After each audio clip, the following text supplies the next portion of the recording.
the TFNB Your Bank for Life studio, this is 365 Sports.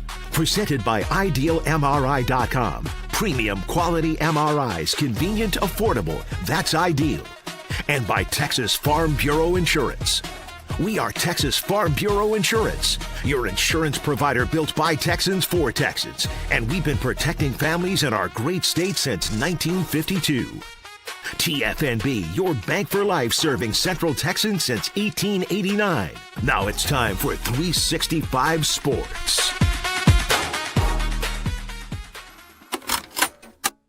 Afternoon, 365 Sports, and Arizona fans, basketball fans can be happy. Cody Campbell with clarification today, and we will have a guest from Indianapolis who covers Arizona. In fact, Justin Spears a little bit later on.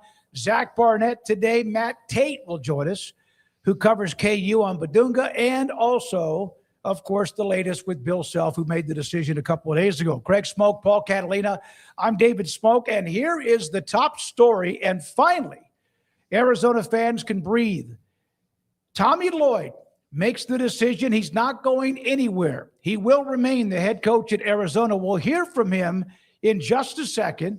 This has to make everybody very relaxed as they enter the Final Four with Michigan in the Final Four tomorrow. But one of the things that I saw here is that his contract showing that he goes through the president, not the athletic director, when it comes to his communication line, because we've heard about there might be an issue with that. Craig Smoak, he's back. He's not going anywhere. I wonder if that gives everybody a nice little adrenaline lift into the weekend.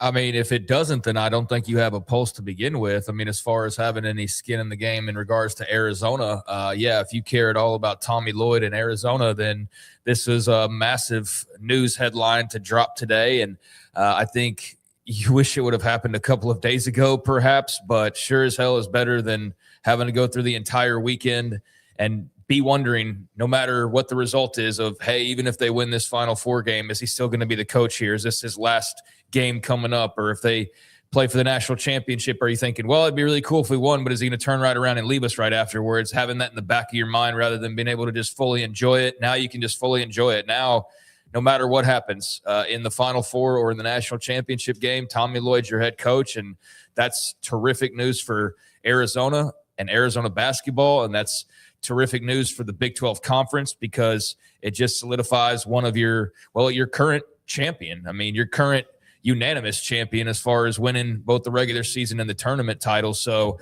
this is great news all the way around, unless you're an Arizona State fan and unless you're a North Carolina fan. And there's no North Carolina fan out there that you can believe if they're trying to say, well, that we didn't want that guy anyway. No, North Carolina clearly did want him. North Carolina clearly was interested, and he is going to stick around in Tucson. So that's great for the Cats, and look forward to seeing what he can continue to build there. And now I really look forward to seeing what that UNC decision is going to look like whenever that drops here soon.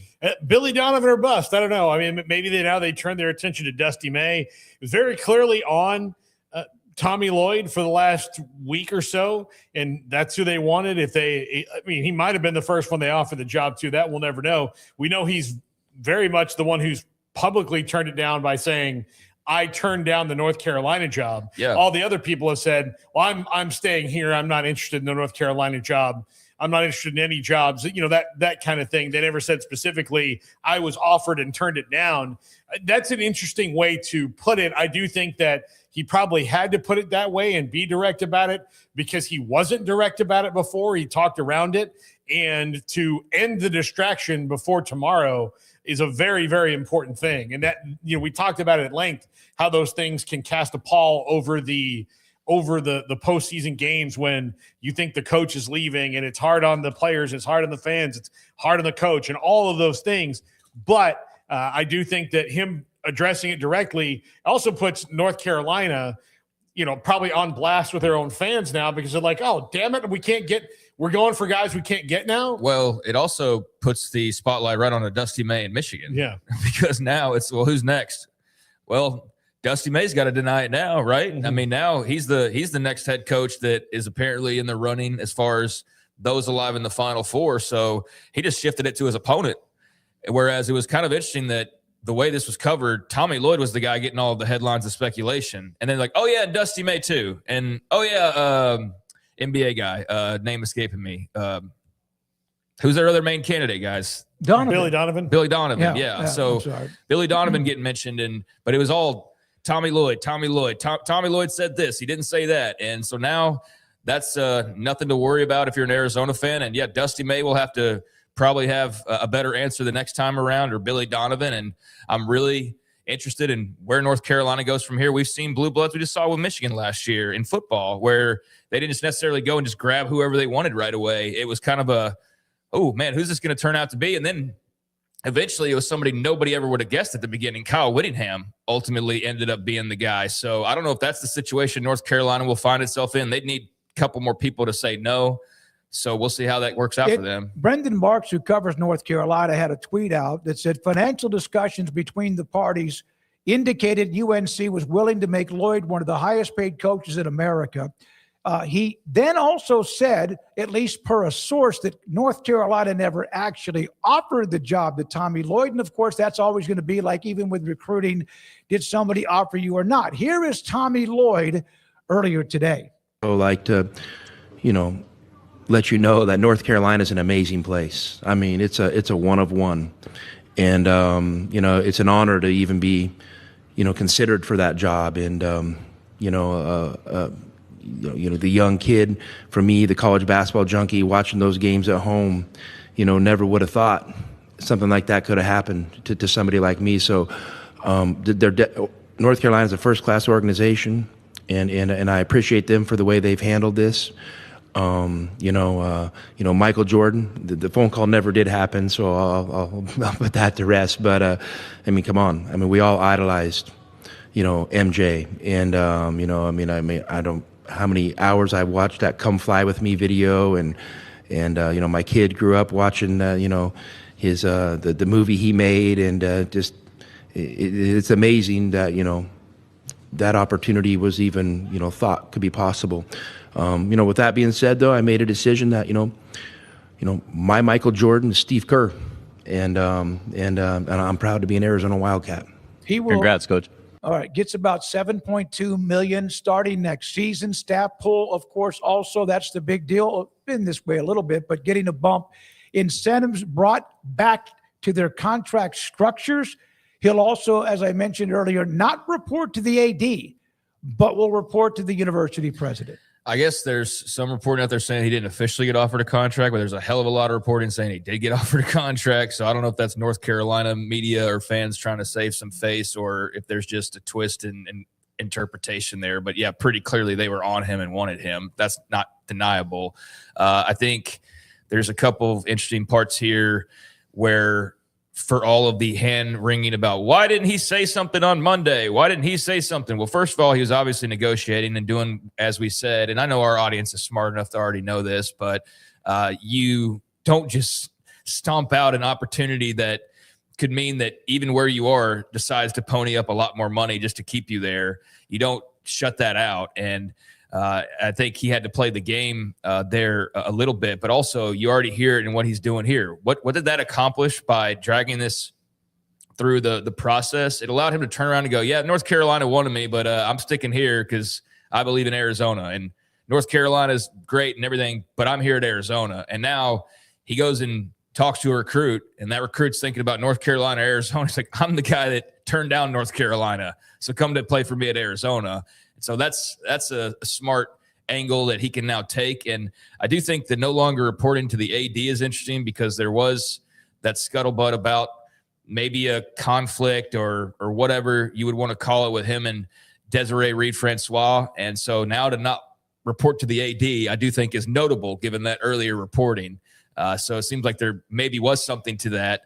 But that's not something you see in a lot of coaches' contracts necessarily. So that, he'll be going straight to the top whenever he's got a concern with anything. Yeah, I do think that's it's concerning for the AD. And, of course, football is the cash cow, but basketball is the king sport there. That's the number one sport right now. And so if you have to bypass the AD, that's been an interesting situation. I mean, I think Jim Harbaugh had that deal with Ward Manuel where, he didn't really have to answer to Ward that much. They just kind of had to work together. So, whatever. Tommy Lloyd's a great coach, and he'll get the players and all that. And it's far more interesting on the other side for North Carolina, because I do think that they probably have a bunch of people that think that nobody turns this job down.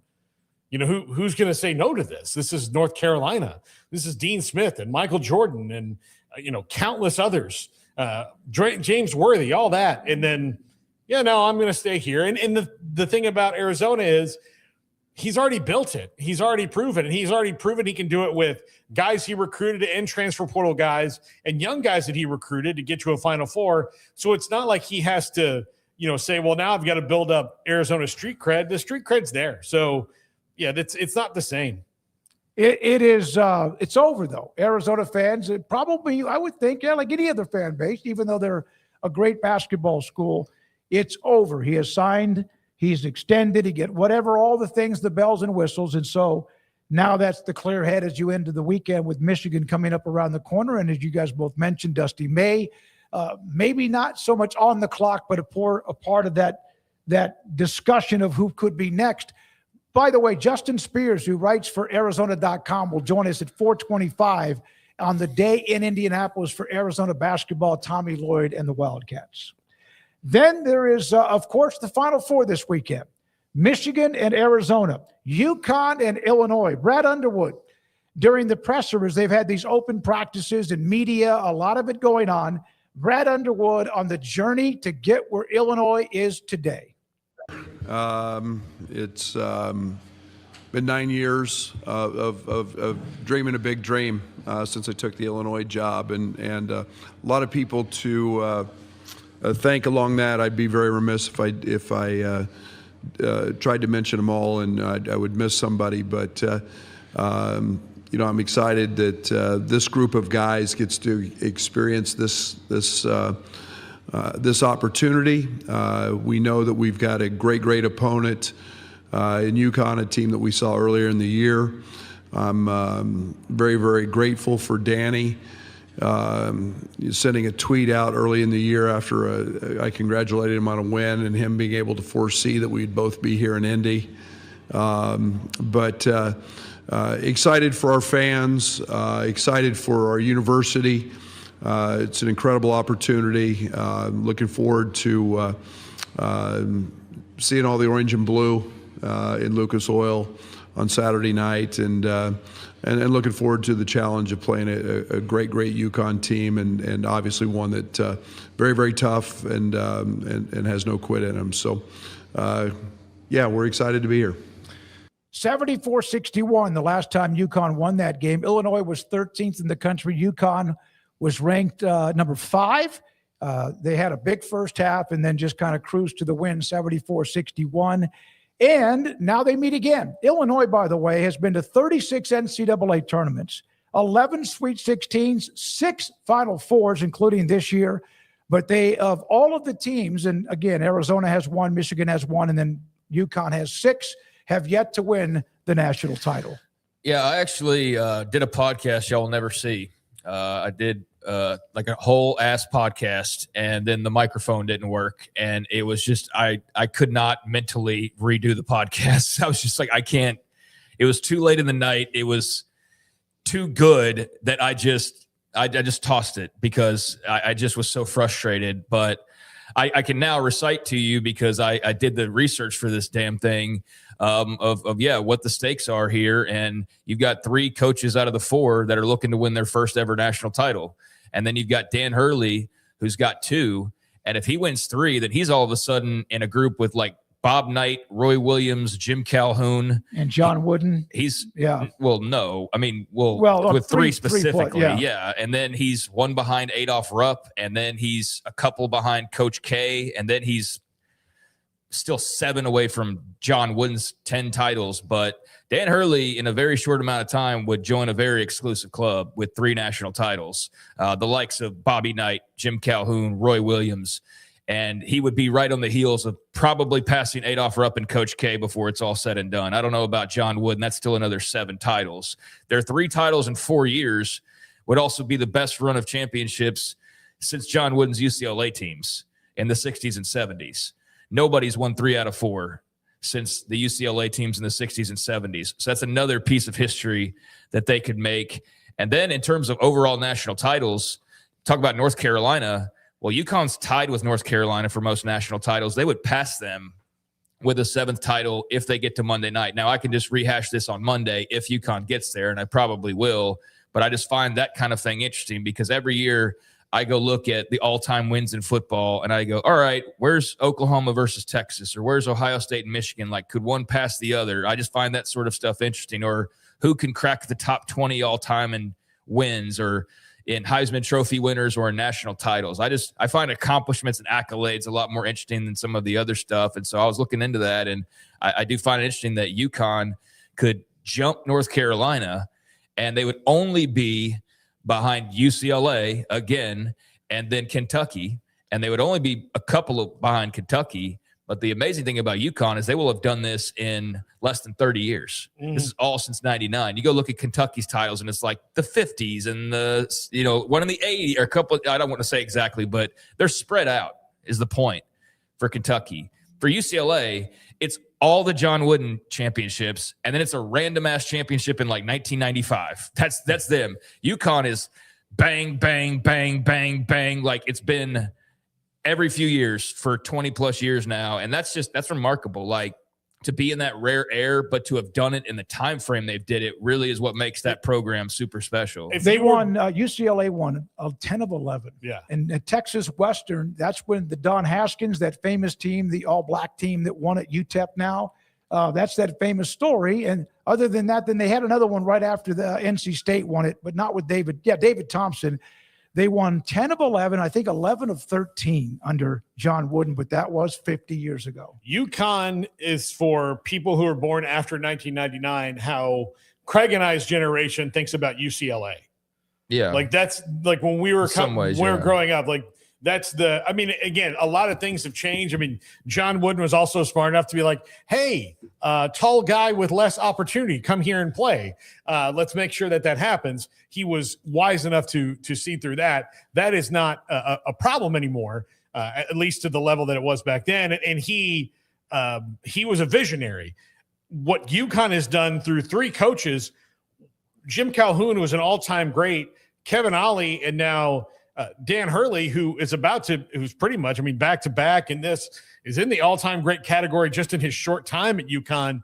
Kevin Ollie hadn't done anything since that UConn. That just shows the strength of the institution and their commitment to basketball all the way around. I mean, it is the basketball school in every sense of the word. So that's going on this weekend. UConn and Illinois, Michigan and Arizona ought to be one hellacious Final Four up in Indianapolis.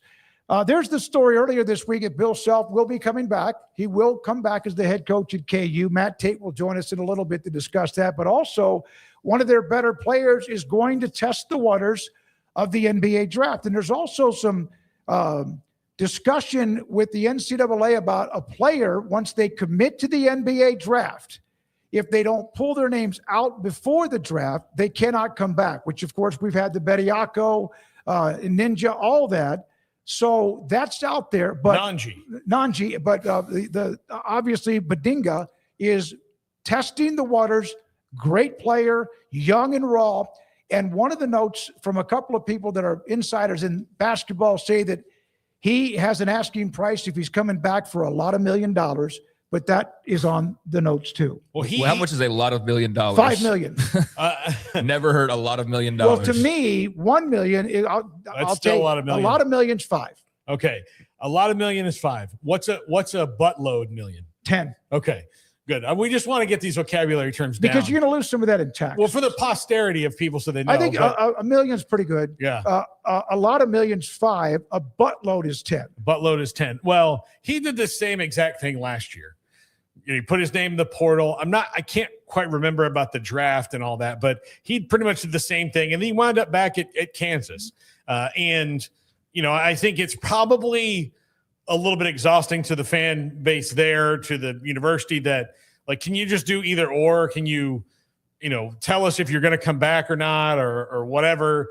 if you're going to go in the portal, just go in the portal. If you're going to go in the draft, but if you're not going to be at Kansas, just tell us.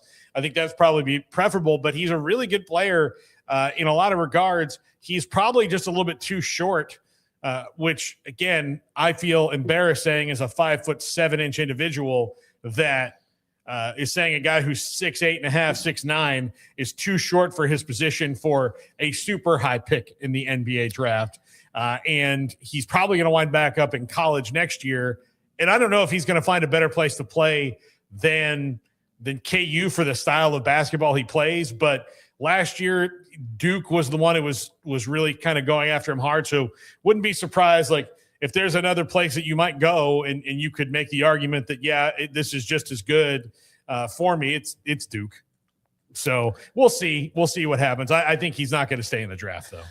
I'm intrigued by the NCAA proposal about the draft. And if you keep your name in, you don't get to come back to college. I think they had to at least propose something like that because of what you've seen as far as guys trying to attack eligibility in various different ways. I likened it in a podcast that actually did record properly that you'll eventually hear at some point. But Paul, you remember in the first Jurassic Park where the warden is talking with Dr. Grant and when they first arrived and he's telling him about how the velociraptors are really smart and how they've been attacking the electric fences, coordinating and attacking from different places to find the weaknesses. I feel like that's what's going on with eligibility right now, that lawyers and players are attacking from all these different angles to try and see the vulnerabilities in the NCAA rules to some success and some ways that isn't working, as we saw with Chandler Morris yesterday. But I think when you're under attack, you've got to put together some type of rule that just shuts some of these things down. So on the one hand, I understand that, but also,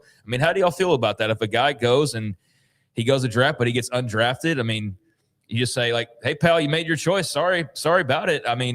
I guess that's what you do. But I can also understand where people are obviously going to be sympathetic to, he didn't sign a contract, because we'll have that whole conversation again. But we saw what that turned into. If he goes and declares but withdraws before a certain time, that's fine. Yeah, that's fine. But eventually decisions have to have, and I don't have to be consequences, doesn't have to be a negative, but there has to be consequences. You make a decision and you go through the draft. And if you're undrafted, that's your problem. That should not be the NCAA's problem. You have to live, my opinion. Live with your decision. Yeah, basically. And oh, by the way, there's other options, and they got to shut the door.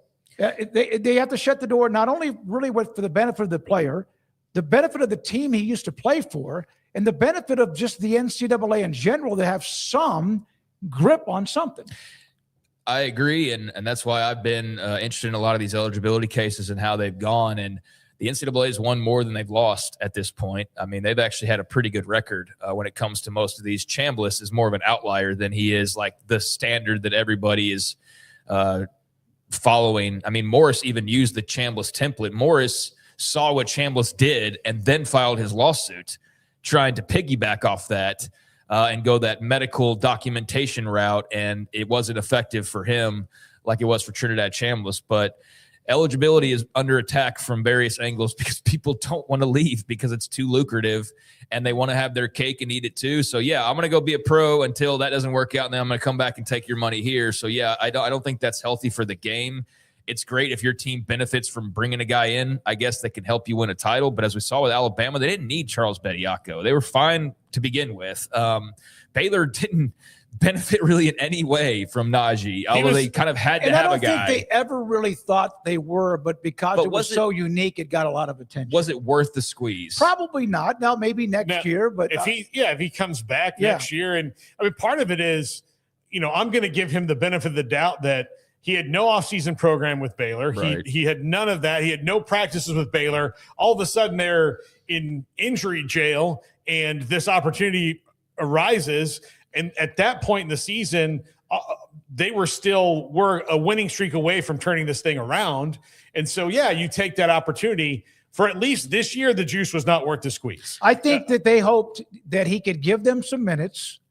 Baylor never thought he was going to be but the people saw his size, and they said, oh, my God, this guy's going to score 12 points a game. First-round draft pick means that I think a lot of people assume that he's ready to play. It was not worth the squeeze, though, in the end. I do think a lot of people don't understand the level of draft pick in the NBA, once you get past about the first 8 picks, there's a lot of, well, this guy's going to be the 10th guy off the bench for our team for 2 seasons before we even think he's going to contribute, unless there's something here we don't see. I can't speak to the NFL to the NHL draft, but the NFL draft's the only one where if you're in the first round, you're absolutely playing. The other ones are not guaranteed anything, because obviously in baseball, you've got to go through the minors, and then in basketball, by the time you get out of the lottery, some of those guys never pan out whatsoever. And the second rounders, forget about it. Like that's all over the place. But I just asked that because, maybe Najee turns out to be great for them next year. But I would say as of right now, it wasn't worth all of the bad PR and all of the defending your decision and having to do all that. Now, I'm sure Scott Drew's like,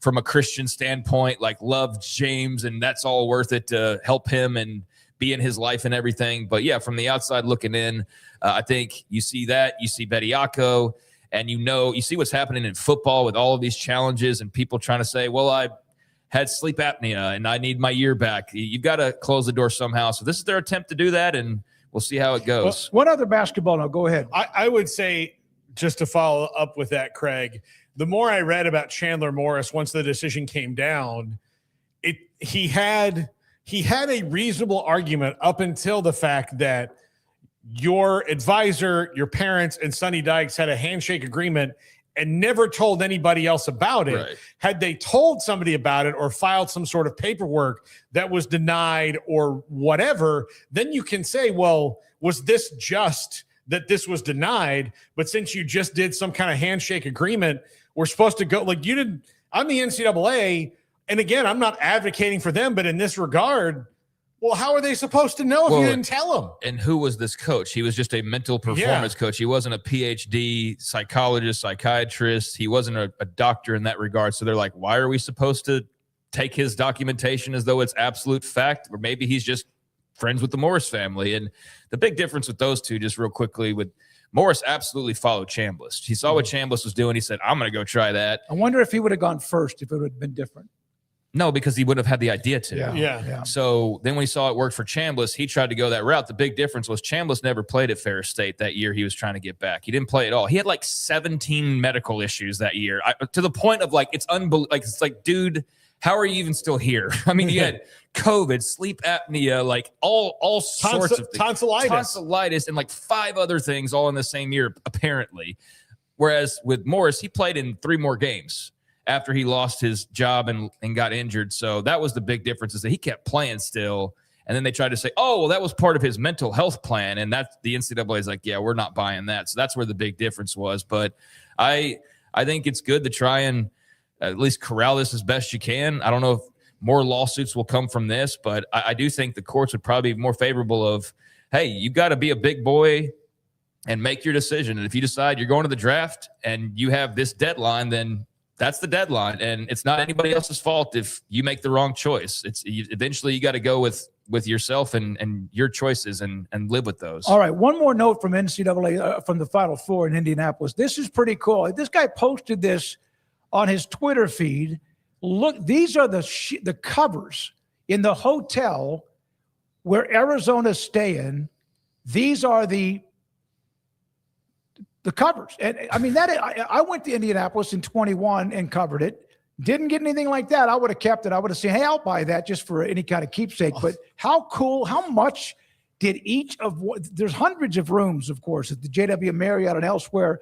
I sent him a direct message. I said, is this AI? Because I don't want to look stupid here. He goes, no, this is my buddy. He's on part of the Arizona basketball program. And those are the covers inside the room. I'm sure everybody gets to keep them, because if 3 weeks from now I'm staying at that hotel in Indianapolis, I'll be like, what? Or there's going to be a bunch of kids in the Middle East or Africa having those as bed sheets. And they would love them. Yeah. Well, yeah, of course. I mean, I'd love that to hang on the wall here. So, yeah, that's pretty cool that they did that. Hey, I had a Florida State duvet cover that died when a woman moved in with me.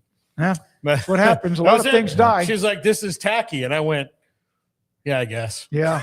So that is pretty cool. And Indianapolis, as I've said, they do a great job. And of course, basketball to their core.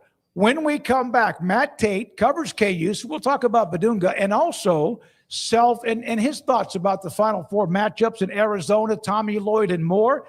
He's going to be on a road trip, so we'll talk to him here in just a moment. And then Justin Spears at 425 on Arizona. And Tommy Lloyd coming back. This is 365 Sports. Petty Clinic, LowT.com. Dr. Kent Petty can help you become the high-performance man that you want to be, need to be, used to be. 1 out of every 3 to 4 men have symptomatic issues of low T, low testosterone that can affect a lot of things. Your focus, your energy, your sleep habits. Even if you're in pretty good shape but have a nice diet, you might even develop a little ridge of body fat around the tummy, and that's part of low T. And sex drive, all of that. Sometimes just some of it. Contact Petty Clinic Low T online. Tell them I sent you. They will set you up to get your blood work. Dr. Petty will get the results and get back in touch with you. Might tell you you're fine. And then if your T level is too low, put you in a program or give you that option to get inside the program and increase your testosterone level so you can become the high-performance man that you want to be, need to be, used to be at pettycliniclowt.com. It's my go-to guy. Can you fix my smartphone? Yes. Do you have car batteries? Yeah. What about golf car batteries? Of course. Battery for my G-Fob? Absolutely. My boat? Huge variety. Toy boat? Sure. Motorcycles? You bet. My apartment building? Whole building. Do you have batteries for my party lights? Yeah. Batteries Plus, the experts in charge. The selection here at Allen Samuels is great. They have a wide selection of vehicles. They go anywhere from a car to an SUV to a truck. I'm more of a car person myself. That's why I got the Chrysler 300 last. But my wife is looking for an SUV, which they have a lot of choices there. Anybody that's looking for a vehicle, I would recommend Allen Samuels. Like Allen Samuels always said, Waco has a lot to offer, and so do we at Allen Samuels Dodge, Chrysler, Jeep, Ram, Fiat. Come by, let's be friends.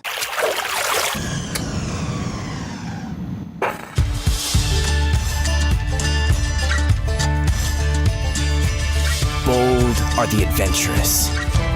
Determined are the leaders. Faithful are the healers. At Baylor, you'll find your calling, your people, and your purpose. Dare to be you, indeed.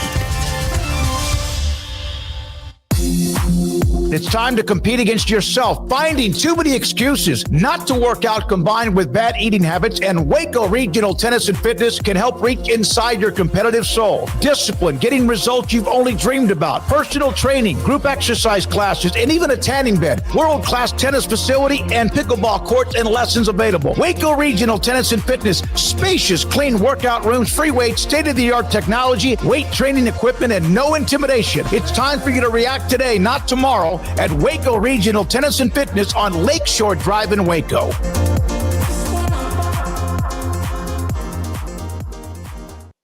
Serving Central Texas since 1889, TFNB Your Bank for Life takes pride in being more than a bank.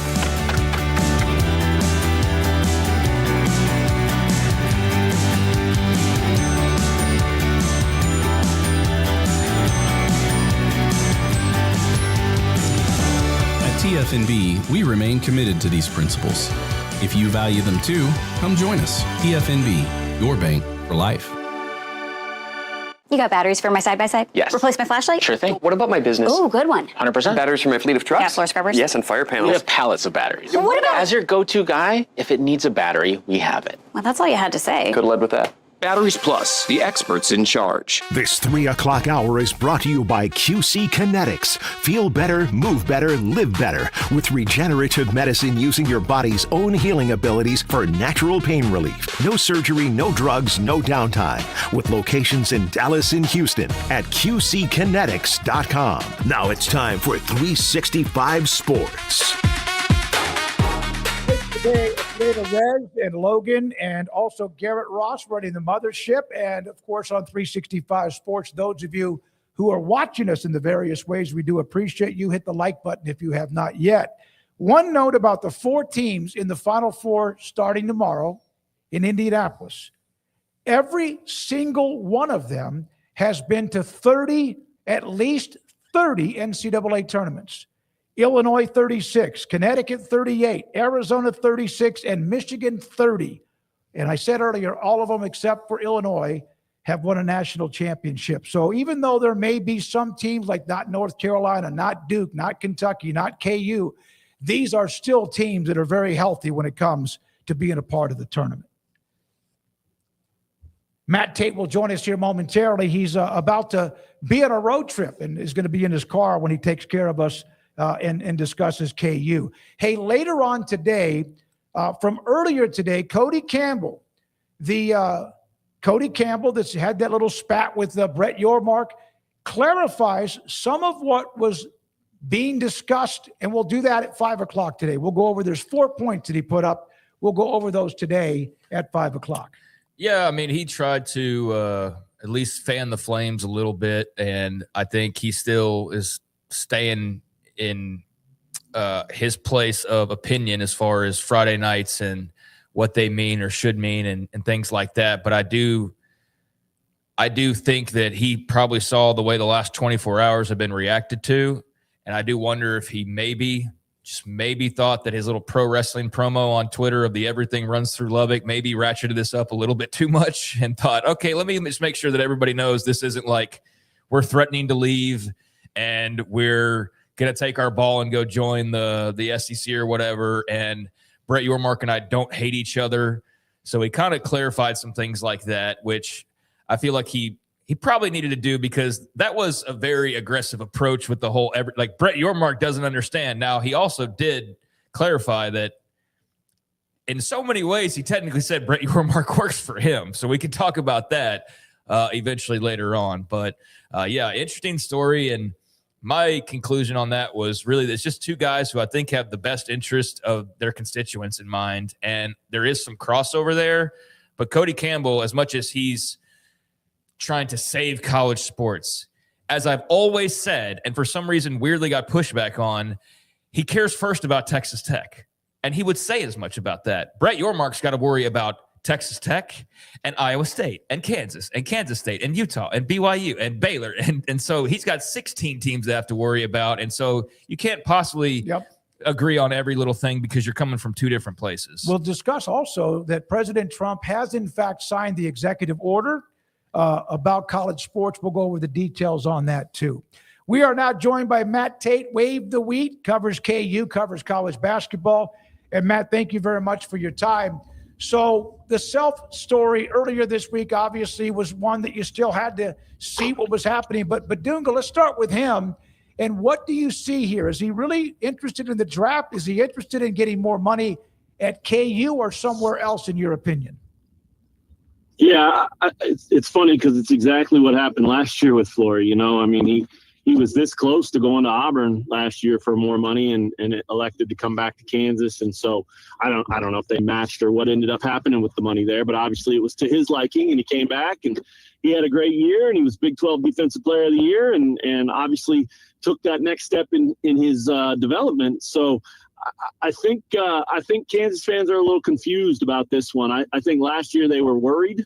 And I think it was kind of oh my gosh, this can't happen. This isn't a real thing, right?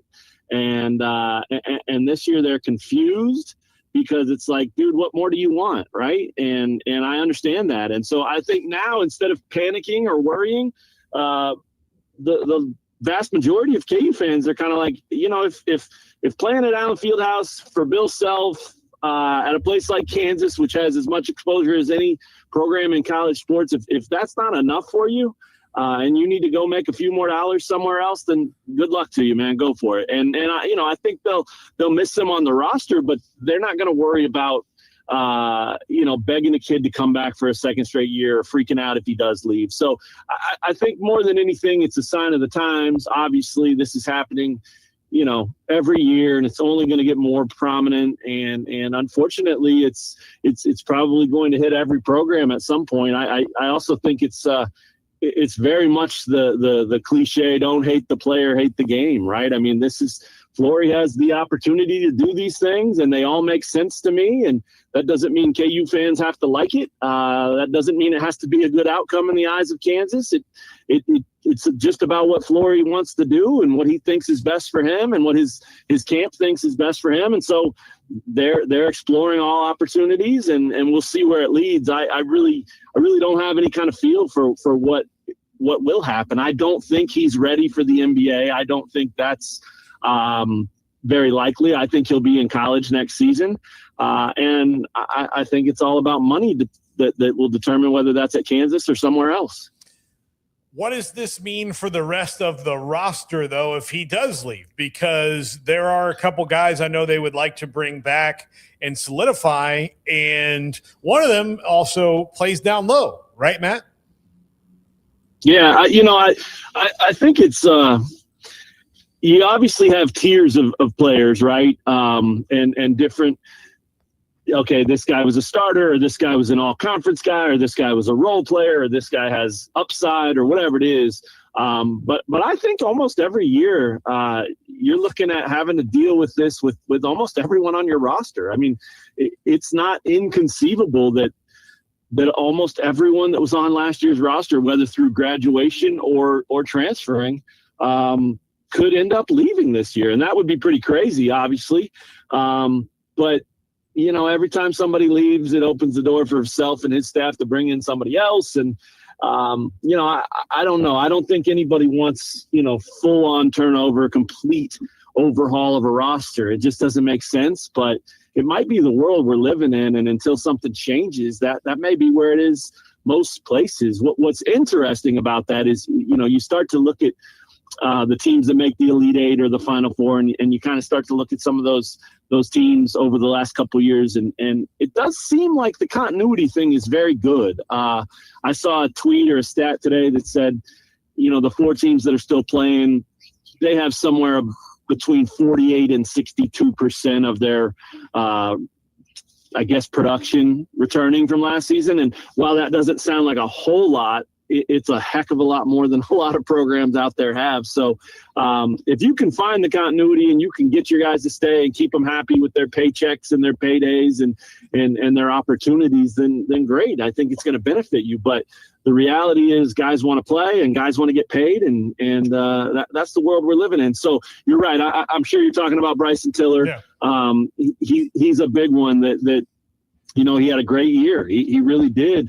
It left some to be desired down the stretch. He faded a little bit down the stretch. And so the question was, what's next for him? Well, what might be next for him might be a new school too. I would not be surprised at all if he's not at Kansas next year, in part because of how it went down the stretch, but also because I'd imagine there's another school out there that would offer him a pretty big chunk of change to sort of be the focal point of their team and the face of their program and run the offense through him. And if somebody's going to offer him that and give him that opportunity and obviously more money too, I think Kansas would have a hard time keeping him. So, that the season's over, but really it's still just as interesting. It may make people want to roll their eyes and pull their hair out, but it's just as interesting from here for the next month or so, maybe 2 months into the summer even. I mean, you can't go play golf all day every day like we used to be able to. You got to pay attention to this stuff, and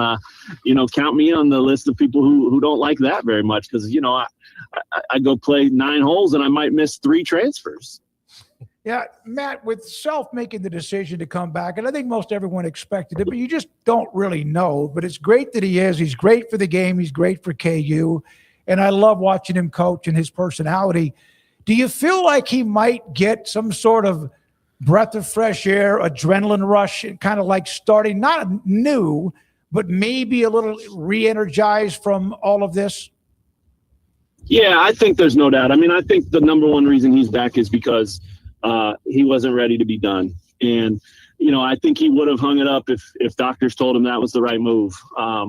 But I can only imagine that since he's back, he didn't hear that. And so I think that, as a competitor, as a coach, as a, young 63-year-old dude, I don't think he was ready for this to be the end by any means. And I think if he didn't have the heart concerns that he's had over the last few years, I don't think he'd be anywhere close to being ready in the next 5 years even. But at this point, with his health and just the questions around that, it does become sort of a year-to-year thing. But I do think you're onto something there. I mean, I think he's not one for the Coach K farewell tour. I don't think you'll ever see that from him, but I do think that you'll see a situation where a guy is very much present in each moment and soaking up everything that's happening, the good, the bad, the home games, the crowd, the road trips, the big wins, the big time games and atmospheres. I mean, I think he'll be fired up about all of that stuff as much as ever.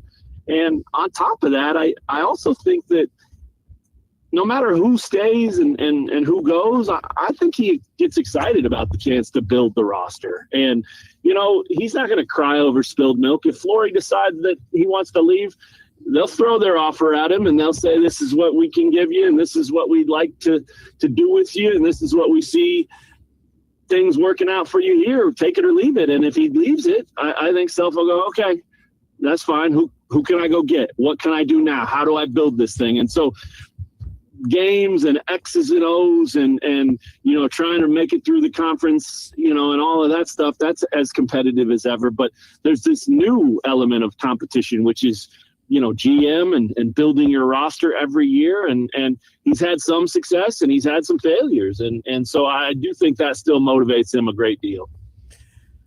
Matt, do you think that the possibility of Tyron Stokes committing, all that maybe solidifies a little bit more, or are you still maybe up in the air about that?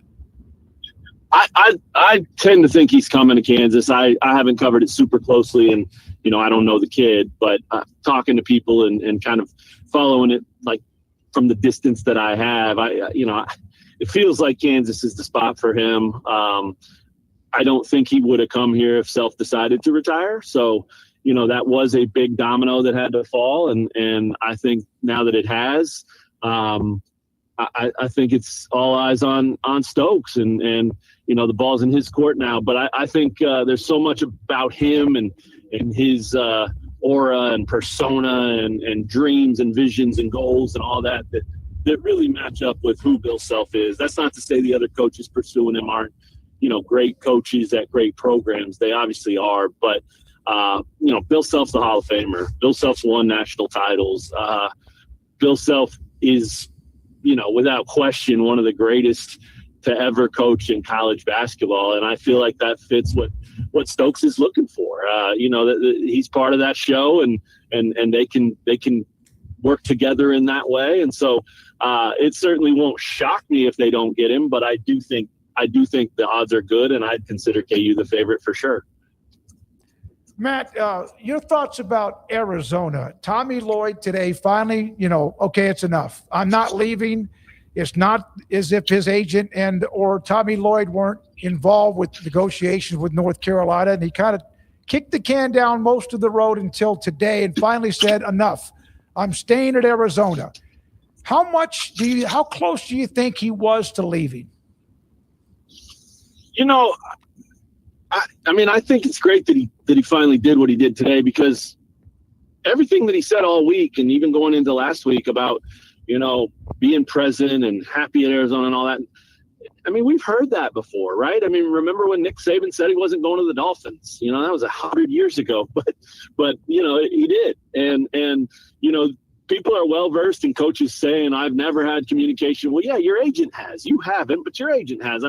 People aren't fooled by that stuff anymore. So I'm not saying that was happening with Tommy, but I think if he truly wanted to stay at Arizona and that was his plan, then I do think he had to come out and flat out say it. And so they gave him a new deal. Obviously, he made some more money. And if that's how he and his representation were playing it, they played it perfectly. I do believe that everything he said is legitimate and true. I think, Arizona gave him a chance, right? And he's obviously done very, very well there after being an incredible assistant for all those years. So there's some loyalty probably that's pulling him in that direction and keeping him there and making him want to stay there. And, maybe the only thing I don't buy was there was a rumor that Michael Jordan called him, right? And he said that phone call didn't happen. And then he said, Steve Kerr is my Michael Jordan. And so I don't know if I can buy that as much. Kerr's a great dude and was a good college player in his own right. But that's a little over the top maybe. But still, it's good that he did finally come out and say it. And just like with Flory, like we're in such a different world, a different era, a different time. And if you're a player and you can use the structure around you and benefit from it and play things to your favor, or if you're a coach and you can do that, I don't see anything wrong with it. I know it makes people roll their eyes and it makes people's skin crawl, and it's not the college athletics that we always knew and loved. but that's gone and it's not coming back. And so, if coaches can do it and players can do it and everybody gets well versed in figuring out how to make it work for them, if it was me or my kid, I'd probably do the same thing. And so I don't really hold it against these guys. I think it's great for Arizona that he's staying. I think it's great for the Big 12. And I think if Self decides to retire after next season, I bet Tommy Lloyd's a name that comes up for Kansas, and he'll have to see what he wants to do all over again. But if anything, it's the worst thing here is for North Carolina, right? Just like Kentucky, when they were kind of getting turned down here and there by a few of their choices. Carolina may not be landing on their top choices either, and we'll see. I mean, maybe it's Billy Donovan, and maybe that was their number one guy all along, and maybe that'll go great. But it's interesting to watch Kentucky and North Carolina go through this, knowing that whether it's a year from now or 2 or 3 years from now, the end of Self at Kansas is coming. It's around the corner one way or the other. And so it's interesting to watch those programs that are equal blue blood status and all that stuff go through what they're going through right now, to kind of see what that might mean, or what Kansas can learn from watching them do it before they actually have to get to that point. So there may be no correlation. There may be a few things that are similar or that can be learned, or it may be completely different in each situation. But it's definitely interesting, especially in this area. People are paying really close attention because that's kind of on their minds. Self's back and everybody's overjoyed by that. But again, Kansas will be in that boat sooner than later. And so what will that look like when it's their turn? I know just for you covering this and for anybody else, I do think that it is a good thing that Kansas and North Carolina are not hiring a coach at the same time, because they'd very likely be swimming in the same waters. And even if they weren't, everybody would think that they were and create a lot of headache, right, especially for reporters to have to chase down every possible lead on that. Yeah, it's so funny you say that, because that was starting to happen, obviously, the speculation. And there were even people saying that Self was leaning toward retiring, and maybe he was, but it hadn't been announced that he was at any point. So some of those sites, and it was human nature to do it. I mean, they were putting lists out, and you'd see the Carolina list, and then you'd see some of the talking heads nationally say, well, that's the same list as Kansas, right? And it made me laugh, because if it was a 10-person list, I think only 4 or 5 of the names actually would have been on the Kansas list. That's not nothing. There is some overlap there, but it is not exactly the same list that it probably would have been. I think you're right about that. So it is good. It's good for both schools that they're not open at the same time, and maybe it drums up interest if they are. Maybe it's exciting for everybody involved, and maybe there's an off-season buzz that comes with that. But it could have been hard on everybody. It could have been hard on fans. I mean, we saw that firsthand way back in 2003 when and a couple of years before that, when Roy Williams was deciding whether he should stay or go both times. And it was not fun, man. It was ugly. And there are still a handful of Kansas fans who are not over that, even though Bill Self was somehow more successful than Roy was and won a couple of titles and all that. There's still people that really hold that against Roy for leaving. And so these things can get emotional, and they can be difficult for fan bases, for administration, for alums. They can be difficult for a lot of people. And, I appreciate you thinking of us lowly reporters as people who are difficult there too, because it makes for a hard, long off season. That's for sure. Matt, Arizona playing tomorrow against Michigan, and 2 just dudes, alpha dogs, along with UConn and Illinois. The Big 12 obviously solid. Houston got knocked out in the Sweet 16. Iowa State didn't quite get to where they wanted to go either. KU, of course, was out pretty early. Your thoughts about the conference and how critical it is for Arizona to not just get to the championship game, but give the Big 12 another national title? Yeah, they need it. I mean, this was a tough postseason, I think, for the Big 12. And, Iowa State had the injury, and that was unfortunate. Could they have beat Michigan? Maybe, if they got to that point. But losing Jefferson hurt, no question about it. I really thought the way the conference was so good, top down. I really thought that this was going to be a year where maybe they got 7 in the Sweet 16 and then half of the Elite 8. And then we were looking at, halfway through, we were looking at Arizona losing to Purdue, late first half. And I'm sitting there going, oh my gosh, this might be 3 Big Ten teams in the Final Four. I don't know that anybody saw that coming.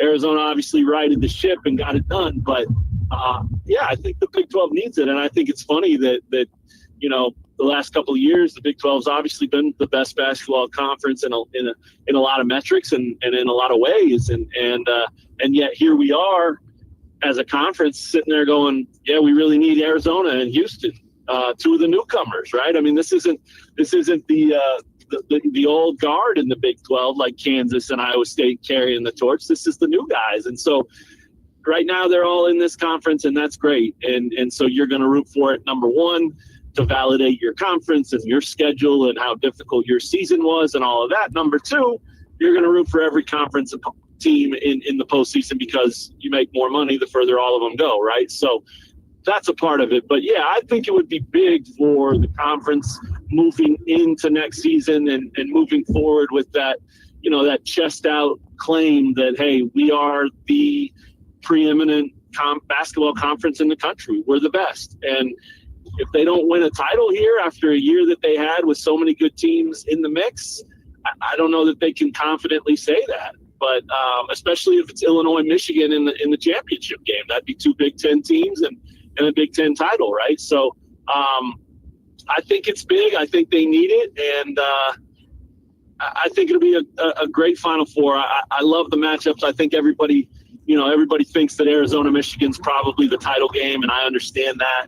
So maybe it'd be cool if they could beat on Monday night instead. But at the same time, I really like that those 2 get to square off in one semifinal and that Illinois and UConn both get a chance in the other, because I would not, for any second or stretch of the imagination, I would not count out Illinois or UConn in that title game. I think they're both more than capable. Yeah, there's 4 really good teams and all seem to be tough as nails. Matt, good luck with your drive. Where are you guys going? Just a weekend trip or what?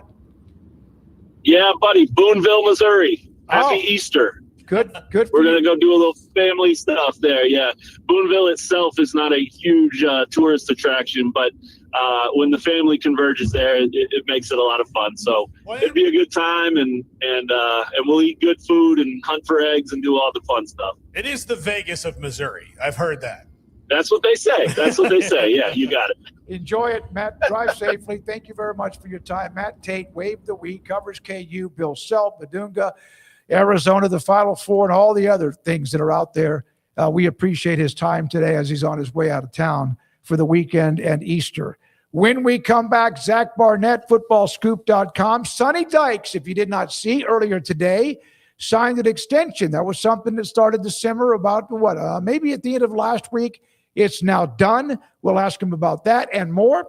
And this is 365 Sports. IdealMRI.com. Dr. Rob Maxey and his partners have a company that is really just fantastic. If you have any kind of more than just bumps and bruises, if you have something that is really bothering you, you can't sleep, it's hard for you to walk, or your back is aching, you can't get up, all of the above, and your doctor wants a better look, and he wants or she wants an MRI, you can suggest, but they know about Ideal MRI. It's your bill, by the way. It's your back or your body. And Ideal MRI will never charge you more than $497 for an MRI, maybe sometimes less. They'll also help you file paperwork if you want and try to even get something back there too. $497 or less. The average MRI around the country is $1,100. And their state-of-the-art imaging machine, the techs and specialists are fantastic. I know. I've been there on multiple occasions for my back, my shoulder, etc. It's Rob Maxey, Dr. Maxey, and great partners at IdealMRI.com. It's in the major leagues for 24 years.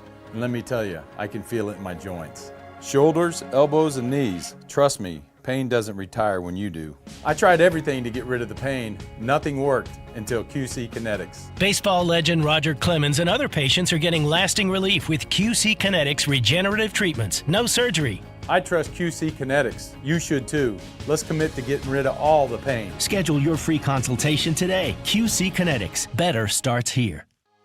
With over 25 years of excellence in IT, Carrion Solutions is your trusted technology partner. From managed IT services to cutting-edge cybersecurity, our expert team delivers tailored solutions that drive success. Our portfolio includes products such as Veeam, Bitdefender, Microsoft, Cisco, and Fortinet. Call David Carrion and his team of experts. Call 888-522-2221 or visit us at carrionsolutions.com. Established in 2007 and independently owned, Alliance Bank Central Texas is committed to helping families and businesses meet their financial goals. From their tellers to their board of directors, they know the importance of superior service and competitive products. Customers have confidence knowing that their financial needs are in good hands. It's your bank, Alliance Bank Central Texas, with 2 Waco locations, 4721 Bosque Boulevard and 191 Archway Drive on Highway 84, and at alliancebanktexas.com. Member FDIC and equal housing lender. Hello, I'm Camille Johnson with Camille Johnson Realtors. We specialize in selling residential real estate agent all across our community, and we love serving all types of families. We have been in business at Camille Johnson Realtors for almost 9 years, and I have been a residential real estate agent for almost 40 years. And we love our partnership with 365. So thank you for partnering with me, and thank you so much to all of my clients who have made our company a success. Join the celebration. It's 27 years for Richard Car Motors, and we're celebrating with big anniversary savings. Get a 2023 Rogue Buick Enclave for $301 per month, or get a 2022 Chevy Silverado for only $446 per month, or a 2023 Volkswagen Jetta for $236 per month. All pre-owned cars and trucks on the lot are tagged with big anniversary savings. Thank you, Central Texas, for 27 years. Log on, call, or come by today to find big anniversary savings now. At Richard Car, we give you more. Pepperoni Magnifico. Pepperoni Magnifico. Marco's Pepperoni Magnifico. Classic and crispy cut pepperoni, 3 melty cheeses, all on our fresh made dough. And starting at just $12.99 for a large, it's no wonder Marco's was named America's favorite pizza chain. This 4 o'clock hour is brought to you by Stonewood Dental, your one-stop shop for your dental needs, specializing in teeth cleaning, fillings, crowns, sealants, root canals, IV sedation, extractions, implants, bridges, dentures, full mouth restorations, and bioaesthetic dentistry. Our priority is your comfort from the moment you walk through the front door. Stonewood Dental in Robinson, Texas. Now it's time for 365 Sports.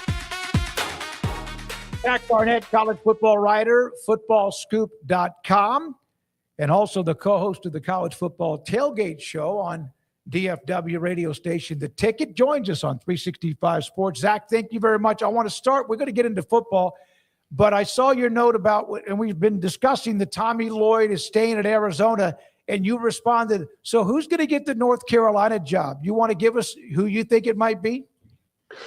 Oh, man, I want to stress I'm the furthest thing from an expert on this search, but I would have said Tommy Lloyd. It certainly seems like North Carolina went pretty deep and is, as far as we know, still pretty deep with someone who's still playing. So Tommy, I don't see Dan Hurley leaving UConn. So that leaves Brad Underwood at Illinois, Dusty May at Michigan. So I'll just take a complete shot in the dark and say it's going to be Brad Underwood from Illinois. Whoa. Zach, Sonny Dykes, new contract. How much are you surprised by this given the last couple of years for TCU that they've gone ahead and extended him? Yeah, I think it's an interesting question. And to me, this is an example of the chilling effect that rev share and NIL have on the coaching market. In years past with Sonny kind of leveling off at 9-4 and being left in the dust by Texas Tech along with the rest of the Big 12, they would have been, well, there's a big year for Sonny. What's he going to do? What's TCU going to accept? And now you're not going to see any of that. And I think you've seen TCU kind of do the math and think, all right, well, with the amount of money we'd have to spend to buy him out, bring in a new guy, bring in a new staff, all that stuff, for the uncertainty of going to get somebody that may or may not even be better than him, why don't we just take whatever extra money we have and go get Sonny new players? So his I think he's been a head coach 15 years and won 8 or more games. I believe the number is 8 times. And certainly some of those you have rebuilding years at places like Louisiana Tech and Cal, where 8 years is pretty darn good. So more often than not, Sonny's good for 8 to 9 wins. But outside of the outlier of 2022, he's not going to give you much more than that either. He doesn't punch above his weight class a whole lot outside of 2022, which was in mostly Gary Patterson's team. So I think it's TCU's realized we need to help Sonny get better players, and we just need to keep plugging away with Sonny and hope that we get one of those years where everything falls our way and we find ourselves in Arlington better than let's pay the $50 million or whatever the number would have been to buy him out and completely roll the dice with the new guy. Zach, speaking of Sonny Dykes, Curt Cignetti with an all-timer kind of viral jab at Sonny Dykes yesterday doing his press conference in regards to Dykes' comments about Josh Hoover. I know it's Curt Cignetti's world and we're all just living in it, but man, he is the type of characters that we need in college football, I feel like. But what did you make of Dykes deciding to go there in regards to Hoover? And what he said was true, but just you don't hear a coach talk about a former player all that often. And then what did you think of Cignetti's response to that? Yeah, I think credit to Sonny Dykes. He's not typically a guy that's going to get you fired up behind. He's not a Curt Cignetti behind the mic. So I credit for him for just being honest and telling the truth about Josh Hoover's issues at TCU. And anyone who watched TCU over the years saw those yourself. So it's not like he was sharing some sort of state secret. And I think what you said is Curt Cignetti's world. No, we're all just living in it is absolutely true. And the downfall for Curt Cignetti is going to be, let's just say a lot of people are going to take pleasure in seeing Curt Cignetti fall back to earth, whether that's this fall or further on down the road. It's going to happen to him at some point, and it's going to be fun to watch. Yeah, he's on a roll. He's on a heater. There's no question about it. And Mike, when he had that year 2 years ago, we're like, okay, that was cute. Right? That was cute. And then last year to validate it and then dominate and go unbeaten was crazy. So how long can this last, Zach? Is this going to be like a 3 to 5 year deal? Is this going to be for as long as he's there? Or do you feel like eventually they do come back to earth? I think it's going to probably be a little bit of combination of the two. The way I see it is Indiana's never going to they're recruiting better players, both high school wise and in the portal than obviously they were getting. To a man, these guys are better athletes than the guys they were replacing. But we live by the 3, die by the 3.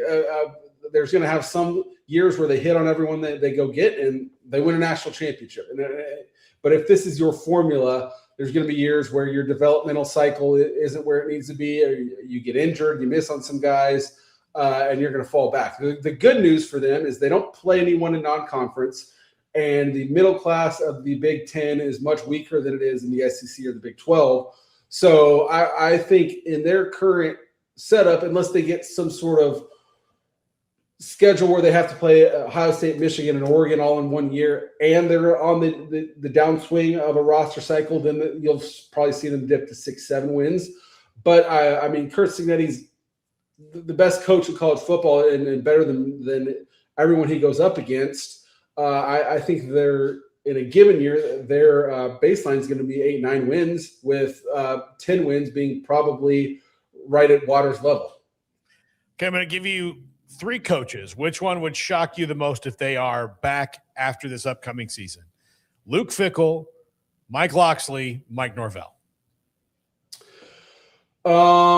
Mike Norvell would probably be the biggest shock, simply because you have the hottest seat at Florida State for obvious reasons. Luke Fickell, I feel like it would have to the AD. Who's a Badger himself, Chris McIntosh, has come out and said that we need to, it's not Luke's fault that we suck. Basically, we need to give him more rope and give him to go get better players. So if things keep going the way that they're going, they'll get rid of the AD as well. I cover this stuff for a living, and I literally had to sit there and think and Google for a second, is Mike Locklear still the head coach of Maryland, or did they go get someone else? And I'm guessing I'm not alone in that. I'm probably some people that are Maryland alums did the same thing. So I think he's at any other school, he would have been gone a long time ago, but it's Maryland, so who knows? Yeah, Zach, he was one of those kind of like Luke Fickell of, we're going to keep him around, but we're going to boost NIL. That's what Maryland did with Mike Locksley. And I just remember coming across that story, but they were basically like, yeah, we probably don't want to spend to go get a new coach, so we'll just give you more NIL and hope that fixes things. But yeah, I don't think you were alone in wondering about that.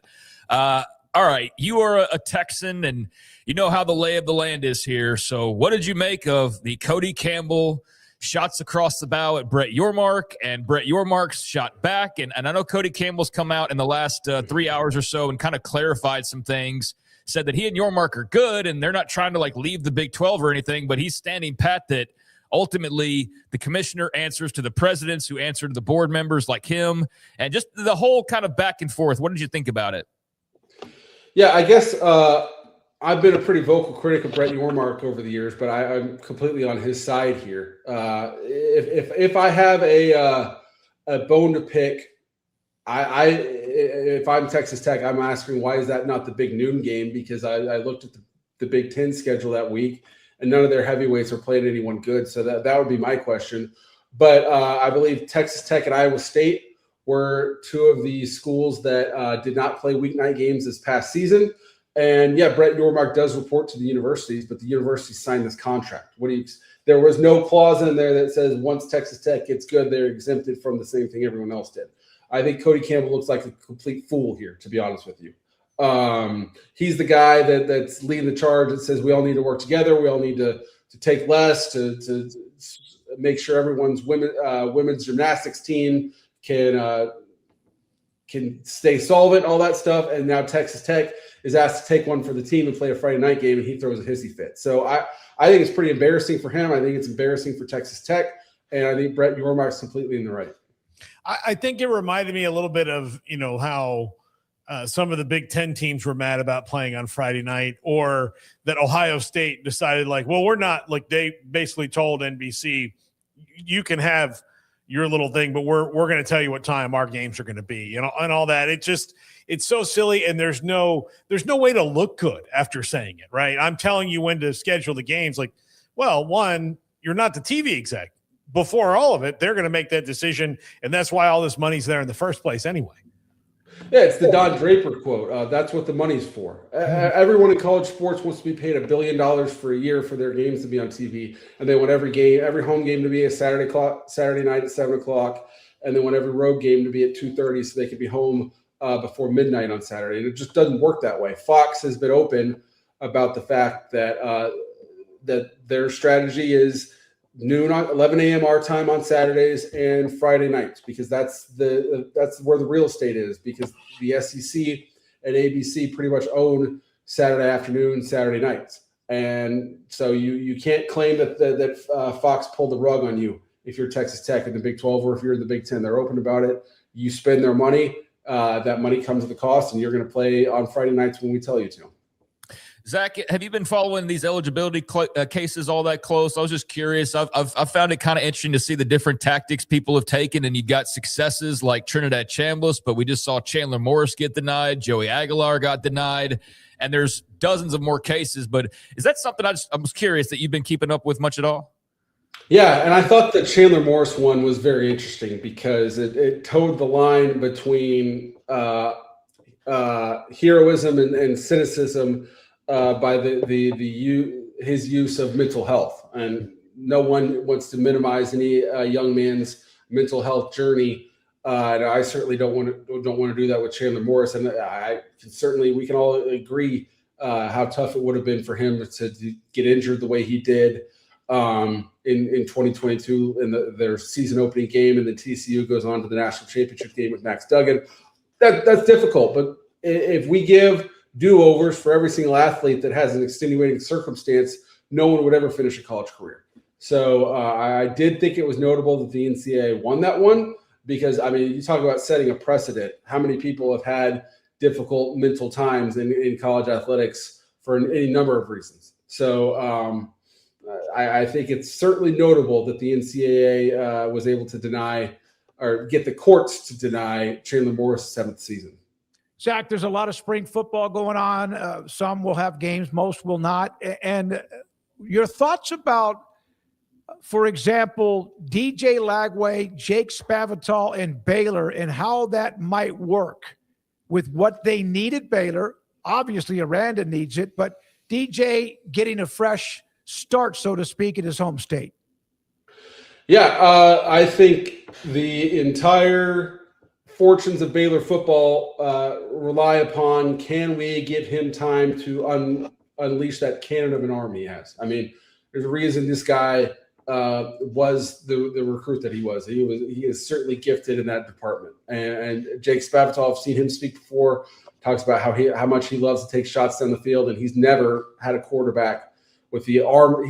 Jake Spavital has worked with a lot of accomplished quarterbacks, and not one of them has the arm that DJ Lagway has. So if you can, I mean, it's like if you have to force someone to guard you at 25, 30 feet, how much is it going to open up the rest of the field for you to go get those layups and dunks, so to speak? So if he can do that and hit it just enough to where you got to play those safeties way back, it's going to open up everything else, and life's going to get a lot easier. If you cannot protect him, if you cannot hit those, it's going to be a tough season for Baylor. I'm going to be very interested to see how that works out. Zach Barnett with us, footballscoop.com on 365 Sports. Is there somebody that is a blue blood but has not been very good of late that you think might be bouncing back sooner rather than later? And could that be USC hasn't fallen apart, but obviously Lincoln Riley has not accomplished what people thought. Someone like that or someone else in that type of category? I mean, I've sang their praises previously, and I'll do it again here. To me, it's Florida. I understood why this team was in the top 10 to start this past season, and a lot of that was due to Baylor's new quarterback. But John Summerall did a really good job of retaining Florida's guys, starting with Jaden Baugh, who was tampered the heck out of, never even entered the portal. But he retained him. Florida's got 2 receivers that could go in the first round. I think he's hired really, really well. I don't have Florida's schedule ahead of me in front of me, but they're going to play Georgia. They do have to play Texas. I know that. So it's a difficult schedule, so I'm not going to sit here and predict them to be in the playoff year one. But if you're talking about who do I think that made a hire this past offseason that could be a playoff regular, I would leave Florida even over LSU, to be honest with you. Well, I'm pulling up their schedule now, Zach. It's taken a second, but they got in that first wave of the 2-year run, they in Oklahoma got the short end of the scheduling stick. And so I don't think, just from when I looked at it before, that it will be as hard as the last 2 years for them. That was one thing. I think Billy Napier, especially 2 years ago, they gave him a little bit of the benefit of the doubt because they're like, look, this is only your second, third year here. This schedule, I mean, we wouldn't even want to give it to Nick Saban. It would be terrible because it was just a murderer's row. Yeah, I remember writing about that going into this past season of how Billy Napier Florida could have a good team, but Billy Napier could have gotten himself fired by October just due to the murderer's row of that schedule. And it sounds like a joke, but it's completely serious. Florida's fortunate that Miami's falling off of their non-conference schedule. You keep Florida State. You're not playing Miami anymore, and thank God for that. You had the UCF game that they won, but then last year they turned around and lost to South Florida. You need to lose those games if you're Florida because those guys are going to be way more excited to play you than you are to play them. Your SEC schedule is difficult enough as it is. So it should get it's not going to get easy if you're Florida, but it will get easier than it has been.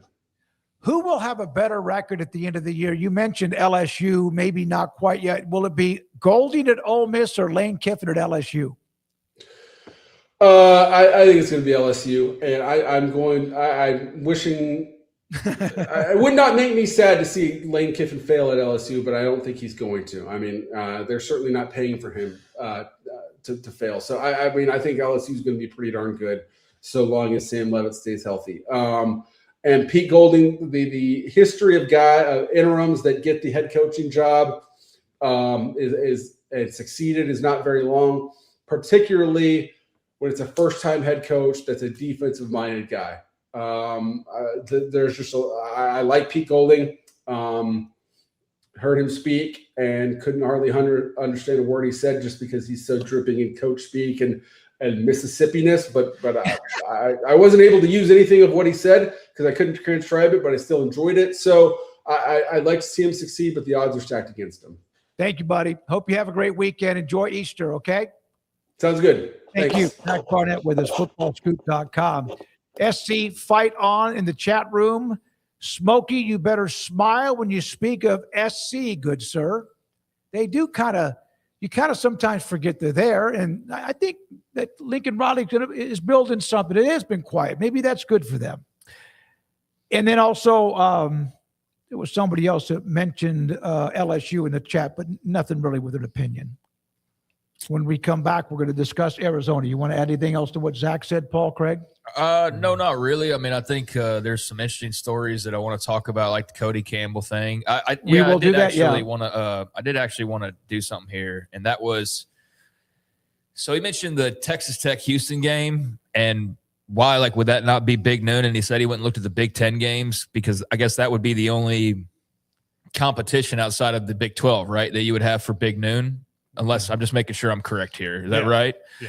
So I was looking at the games for those two leagues. So here's my best guess as to if it has to be a Big 10, Big 12 game, like unless there's something that I'm missing, the other games on the slate that are of interest for potentially Big Noon there in week 3.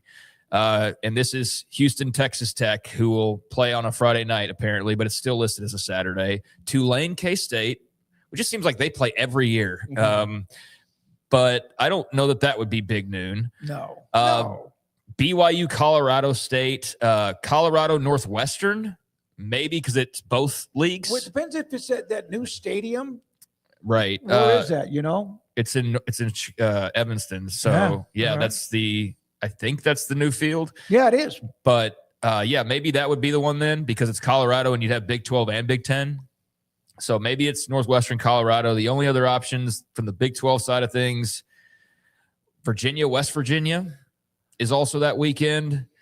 Kansas, Arizona State. So a league game, maybe that would be something that would push off Houston, Texas Tech. And then on the Big 10 side of things, you got that Colorado Northwestern game, Virginia Tech, Maryland, but no. North Dakota, Nebraska. Well, that James Franklin now, so maybe they want to highlight him. Yeah, maybe. North Dakota, Nebraska. That probably wouldn't be Big 10. But Michigan State, Notre Dame. Yeah, that's old school. Remember 1966? It's a Notre Dame home game. So would they be able to? No. So they couldn't use that. So that's not an option. No. Bubba Smith and Michigan State, Notre Dame had a tie. Purdue, UCLA is a conference game, so maybe that. But yeah, those are basically the biggest games that are not the Houston Texas Tech game from the Big 10 and the Big 12 that weekend. I checked on K-State Tulane because I said, you're right. I think they've played only 3 times. I thought it's all been in the last 3 years, basically. Yeah, the last time in 24. Yeah. I think that Colorado game, maybe. I could see that because it's both leagues being represented, and also if it's that new stadium, I don't know if that's the debut. What date is that? That's week 3. But it doesn't matter if it's the debut; it'd be the first time it would be on Fox. Yeah, they want to be. That's a gorgeous setting. That would be it's a unique stadium because there's no other reason for Northwestern to be on the Big Noon kickoff other than that. So yeah. Yeah, then that's only their second game of the year. So I would think that could possibly be something that's intriguing for them to show. But yeah, there's not a lot of big badass games that you're like, oh yeah, that's definitely bigger than Houston and Texas Tech would be. So we'll see what the TV network ultimately decides because they are the ones ultimately making the decisions. I do have a new biggest pet peeve about college athletics, and it is people complaining about their schedules and how hard it is because – I don't know, and maybe this is just the Bobby Bowden ingrained in my DNA now because of my time in Tallahassee. But if you're good, you play anybody, anytime, anywhere. Damn the torpedoes. Yeah. It's us versus you. You don't care about how far you have to travel. You don't care about where you're playing. If you are confident in your guys, go out and kick the other guy's ass. And what time you kick off. Yeah, all that stuff. I don't want to hear about any of it. I don't want to hear about any of it. I think fans, I agree with you 100%. I think fans just like to have something to complain about. It's too early, too late, whatever. Look, I don't care about the fans complaining about it. This is now spilled over into the coaches and the athletic directors and people like that complaining about it. The Mick Cronins of the world complaining about these things, or the coaches fighting. Mick Cronin wakes up going to 9 games or doing all these other different things that they do, this is really hard. The SEC, like, our life is so hard. Yeah, you've been whipping your dong out for this whole time, telling us how great you are. And then the minute we're like, all right, well, why don't you really show us? And they're like, hey. Well, what did the Alabama AD say yesterday, Craig? That we have to go to 9 games now, so we ought to look at not playing the championship because of the playoff. Yeah, they're all, I think everybody's just selfish. Mm-hmm. And everybody wants their custom ordered schedule that fits their taste and their taste alone. And anything outside of that's like, so yeah, like you have a short week. Okay. Like for example, I know we're going to get into the Cody Campbell thing. I have nothing against him. I don't agree with him in the way that he responded to your mark ultimately, but we will get into his comments today. And I think he cleared the air a little bit more, but yeah, I think it's everybody's trying to do what's best for themselves. And that's why this is all so messy. And so you're trying to see what's our easiest path that we can make. And anytime you get a little bit of a wrench thrown in that, you're like, oh my God, I can't believe you're making us do this. But for example, with that Texas Tech game, I mean, it is funny that on the other side of the field is a team that's having to play constant Friday night games. Yeah. But I did want to make mention of this. Northwestern's not playing on that field till October. I had a feeling that wasn't going to be. That's why I went and looked it up, because I was like, oh, no, I seem to remember I wasn't sure that was going to be ready. So that doesn't open Ryan Field until October 2nd against Penn State in the Big Ten home opener. Good for them. That'd be a great game to have. So maybe Colorado, that loses a little bit of a luster since that's not going to be on that new field. No reason to be. But Penn State game, depending on what else is going on, would be a great game to have on somehow, if it's Fox Noon or not. When we come back, Justin Spears covers Arizona. Today, Tommy Lloyd finally put an end to is he going to leave? He's not. He's staying. They're playing tomorrow against Michigan. Justin Spears is in Indianapolis covering the NCAA Final Four, and he is next, and this is 365 Sports. Alan Samuels, Dodge, Chrysler, Jeep, Ram, Fiat. If you are looking for a pre-owned car, let's see, that's what you want to focus on. I give you a lot of information. They give me a lot of information on the Ram trucks that are constantly honored year after year. Ram trucks, amazing. The incentives, the discounts, and much more. The dealer rebates. And then, of course, Jeep Wagoneer, Jeep Grand Cherokee, and the SUVs. But if you're looking for a pre-owned, that's what you want. That's what I bought from them back in the summer of 2020, almost 6 years ago. And I love what I have. It's a Ford Explorer. It was not one of their brands, but it's been a great car. Ted Teague and David Gray. Ted Teague, the CEO and general manager. David Gray is his staff is the one. They're the ones that will help you get a test drive, look at what you're looking at, and maybe test drive 3 or 4 cars.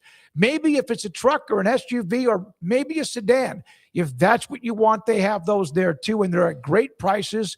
Windshields normally have the prices on them, but you could ask.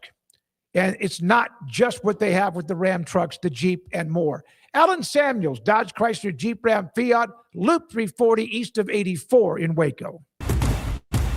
Petty Clinic Men's Healthcare in Woodway is now proud to offer you men an exceptional weight management body sculpting product called semaglutide, also known as Ozempic or Wegovy. Semaglutide is an FDA-approved weight management medication. Once-a-week injections of this powerful medication offers an average body fat weight loss of 20% within the first year of treatment. In addition to body sculpting, semaglutide also normalizes blood sugars and has the clinical research proof of reducing blood pressure, cholesterol, stroke, and heart attack risk. If you're like most men and you have stubborn fat that will just not respond to typical diets and exercise, then help is finally here. Semaglutide. Affordable, highly effective. Google search Petty Clinic Waco and reach out to the Petty Clinic team today for a free consultation with Dr. Petty to see if semaglutide is right for you. Go to pettycliniclowt.com.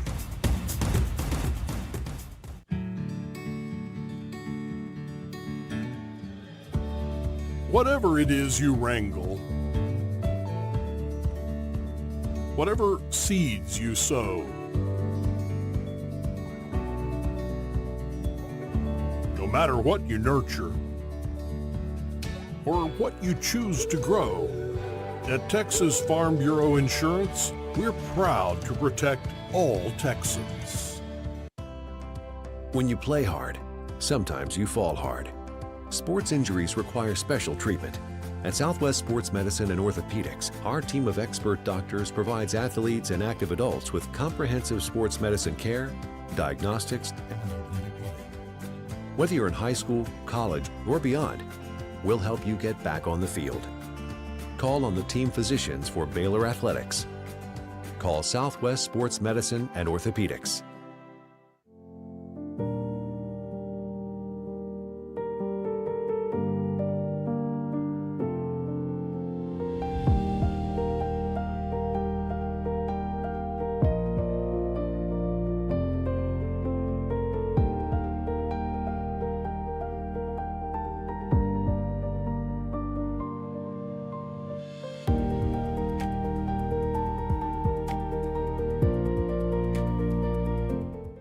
I pitched in the major leagues for 24 years, and let me tell you, I can feel it in my joints. Shoulders, elbows, and knees. Trust me, pain doesn't retire when you do. I tried everything to get rid of the pain. Nothing worked until QC Kinetics. Baseball legend Roger Clemens and other patients are getting lasting relief with QC Kinetics regenerative treatments. No surgery. I trust QC Kinetics. You should too.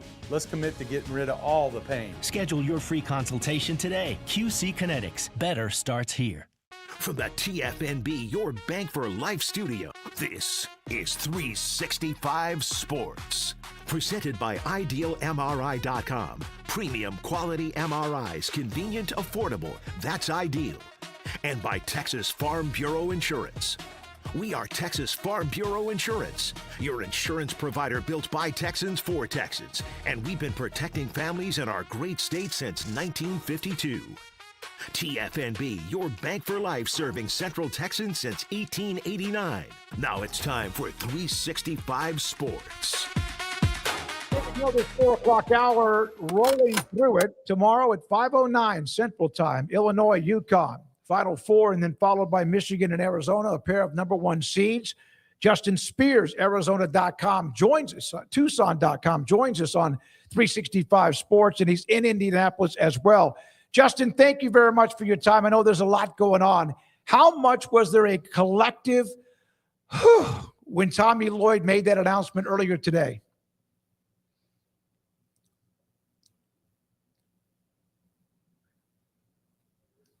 Let's see.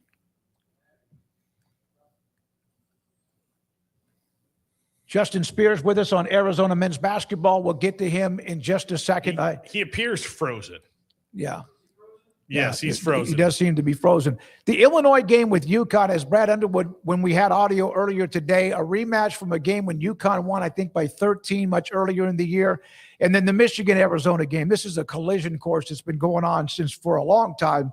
That game tips off probably just before 8 o'clock at Lucas Oil Stadium in Indianapolis. And so those are the two games tomorrow. We all filled out brackets a long time ago. I have been fortunate. Paul, you had one that was disqualified, but it's in there. And Craig, you had a really good one, but there was a little bit of gremlins, I think, in the Sweet 16 or Elite 8 that kind of kicked you down the road a little bit. Who do you guys have winning in your old bracket, the original bracket? Did you have these games at all? I had Arizona and Michigan, and I had Arizona winning the whole thing. So me too. I did not have the other side. And I struck out with Duke and Houston in the other side. I had Arizona, and I'm trying to think of who I had them playing in the championship game now because I haven't looked in several days. But yeah, I had Iowa State. They were not playing Iowa State in the national championship game. No, I did not have that. You had them in the Final Four. Yeah, I had 3 out of the 4 teams from the Big 12, and I said at the time, like, I know how homer this looks, but I was just like, screw it. I'm just going to roll with the punches, and obviously that did not come to fruition, and then my bracket for whoever could possibly care fell off the cliff after that, and I'm back with the rest of the people who have – just read everywhere. But for a few days, for first couple weekends, it was all right. And now I still got Arizona alive. So Won't win anything from it, but I'd be happy to at least be right about that one. All right, let me know, Rez, on Justin. I see him now back on the screen. You want to try it? Justin Spears joins us on Arizona men's basketball. Justin, thanks for your time. How much, when Tommy Lloyd actually said he was not leaving for North Carolina and staying at Arizona, what was the collective sigh of relief? How would you put that? Well, thanks, guys. I appreciate you for having me on the show. Sorry, my Wi-Fi here in Indianapolis kind of got disconnected there for a second, like right as you guys were about to bring me on. So I do apologize for the delay. But yeah, like you said, it just was a sigh of relief, because this was a conversation that had been going on ever since the North Carolina job opened up. And as you guys know, North Carolina is an incredible job. It's one of the blue bloods in college basketball. And Tommy Lloyd even said it at his press conference today that North Carolina is a one-of-one job. And it's, an opportunity that not a lot of people get. But I also think that Tommy Lloyd played his cards right because he understood that, okay, North Carolina, they want me. They want me to be the next head coach of their school. How can I use this as leverage to benefit where I'm at? And that means more resources, more money for staff, more money for the program. And so I think Tommy made sure that, his agents and people who represent him, they were doing whatever they could to, get something done. And, there were a lot of conversations in the back channels, and it got to a point where Tommy said, you know what, I'm staying. I'm going to be here at Arizona. And like you said, it was just a sigh of relief because Tommy's perfect for Arizona. He's a guy that grew up in, near Spokane, Washington, in a very small town. He doesn't like the big city, the big lights, and that's what makes him perfect for Tucson. He's a very laid-back, easygoing guy. Tucson just being 2 hours south of Phoenix, and then it's a college basketball town. So Tommy is a perfect fit for Arizona. He even said it at his introductory press conference back in 2021 when he left Gonzaga to take this role. He said, there's only one place in college basketball that I would leave my role at Gonzaga for, and that is the University of Arizona. And it's good to hear that still remains true. It clearly got down the road a little bit with North Carolina, and that he considered it. He was. I do think this for the future with him, because this is not going to last time this is going to happen, as you know. Every time a big job opens up, people are going to see, because they know that he got down the road a little bit with North Carolina. Do you feel he was about as open with it as he could possibly have been, given how you can't really tell the full truth in these situations? Sure, you can't tell the full truth of these situations. And also, I think there is something more to what we know. Like, we have heard that, there might be a fractured relationship with him and Arizona Athletic Director Desiree Reed-Francois. And I feel like, according to Matt Norlander from CBS Sports, the story says that, now Tommy, the basketball program is not being overwatched by Desiree Reed-Francois. So I think that there were, some things that they had to work through and iron out to make sure that Tommy Lloyd, stays here at Arizona.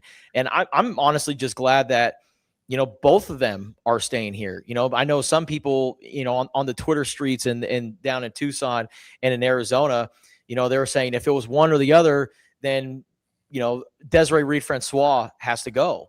And I'm just glad that Tommy is able to stay, Desiree is able to stay, and now we can move forward with this. But yes, it's certainly got down the road. And you know what? Maybe it got down the road because of, some of the personal stuff that was going on behind the scenes. But, Tommy loves Arizona.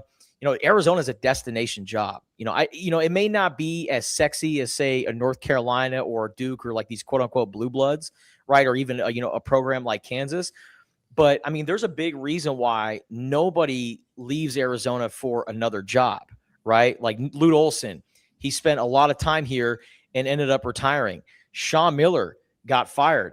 Lute Olson's predecessor, Fred Snowden, he got fired. Like, you got to go all the way back to like the 1920s to look at another, men's basketball head coach leaving Arizona for another job. It's not considered a blue blood like some of these other programs, but like, as far as West Coast and even just college basketball in general, Arizona is one of the powers. They are one of the best teams, one of the best programs in the country, and Tommy Lloyd certainly does a great job running it.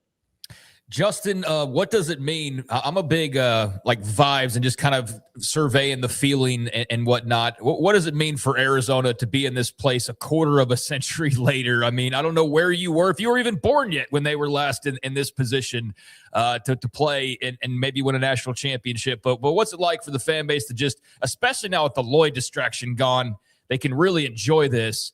What's it mean for Tucson and the Wildcat fan base? It's huge, man. It is so huge. And, you know, I was 5 years old last time Arizona was in the Final Four. And I just think about, you know, life back then. And I'm like, man, Tom Brady hadn't won a Super Bowl yet. LeBron James was a sophomore in high school. Kobe and Shaq, they were only one championship into their three-peat. Like, I mean, you can go on and on about, you know, all the things that happened the last time Arizona was in the Final Four. And you know, that is the expectation for a program like Arizona. You got to be able to consistently be on the cusp, contending for national championships year in and year out. And the last time Arizona was in the Final Four, Gilbert Arenas and Richard Jefferson, you know, were on that team. I mean, those guys had whole NBA careers, you know, between Arizona's last two Final Fours. So it means a lot to Tucson. You know, this is a city and a fan base that has seen a lot of heartbreak. I mean, you could really make a case for a dozen or so Arizona teams that had a legitimate shot at going to the Final Four and winning a national championship. And they just been, you know, falling short so many times, right? You know, falling to Illinois in the Elite Eight, losing to D Brown and Luther Head and Darren Williams. I mean, those guys, they were, Arizona was up by 15 points with 4 minutes left. And then all of a sudden they had the biggest collapse. They lose in overtime. Then you fast forward to 2011, you know, Sean Miller's second season at the helm. And Derek Williams, who was arguably the best player in college basketball, had Arizona right there making the Final Four, but they ran into a buzzsaw. Not a buzzsaw UConn team, a buzzsaw Kemba Walker, who was just giving everybody the business in that month. And then, you know, Sam Decker and Frank Kaminsky, you know, in Tucson, Arizona, I mean, they don't even want to say their names. It's almost like Voldemort and Harry Potter. You bring up those guys, and it's like you say, you know who, or he who shall not be named when talking about Frank Kaminsky and Sam Decker. Beating Arizona back-to-back seasons in the Elite Eight, time and time again. I know you guys mentioned something about whipping out dongs or something like that, but Arizona, they keep getting kicked in the nuts, you know, over and over and over again over the last 25 years. So for them to finally be here, it's just a great story, man. It really is. And by the way, Michigan's capable of doing that, as is Arizona. As far as these two, what Michigan did to Tennessee, Justin, on whatever day that was, it's like 20-18, then it's 40-18. So they have that capability, but Arizona does too. Is this going to be a game of runs or a game of whoever can just survive the wear and tear? I think it's survived the wear and tear. Like if I were to compare this to a football game, this is like Pittsburgh Steelers, Baltimore Ravens, AFC North, ice bath type of game. It's going to get physical. It's going to be a Big Ten football type of game where it's going to be one in the trenches. And I think, you know, shot making is so big. It always is in the NCAA tournament, right? But I don't think that, you know, whoever makes the most outside shots is going to win. Surely that will help. But I think in this battle, because both teams are so big and they're so physical and they both do the exact same thing so well. I mean, they are 1 in 1A when it comes to the best front courts in college basketball, in my opinion. And so I think it's going to come down to second chance opportunities. Whatever team has the most offensive rebounds and second chance points, and a team that can also maybe draw fouls and get to the free throw line, I think that's going to be the team that wins it. And Michigan, they are so tough, man. I mean, they're the size that they have. I mean, Yaxel Lendeborg, who's one of my favorite stories in college basketball, his journey to get to this point. Marez Johnson, Ade Mara, who's, you know, so long and, you know, he's an ultimate shot blocker. Arizona, they do such a great job of getting 2-point shots and getting a lot of points around the rim. If they can, you know, crack the code with Michigan's defense, I think they'll be okay. But, you know, I think when it's all said and done, I think rebounding, whoever has the most second chance points, whoever has the most offensive rebounds, and who wins the rebounding battle, I think that's what's going to win the game. I would say if you had to rank the rosters in this Final Four, it would be Arizona and Michigan 1 and 2 or 1A, 1B. As far as the actual depth goes of guys who can contribute to you on any given night. Not to knock, there's two great rosters at Illinois and UConn. Sure. But I do think player for player, 1 through 12, if you want to go down, I think this is the best matchup overall of the two best and most loaded teams. And I would include Duke in that had they been in there. I think that they're even above that.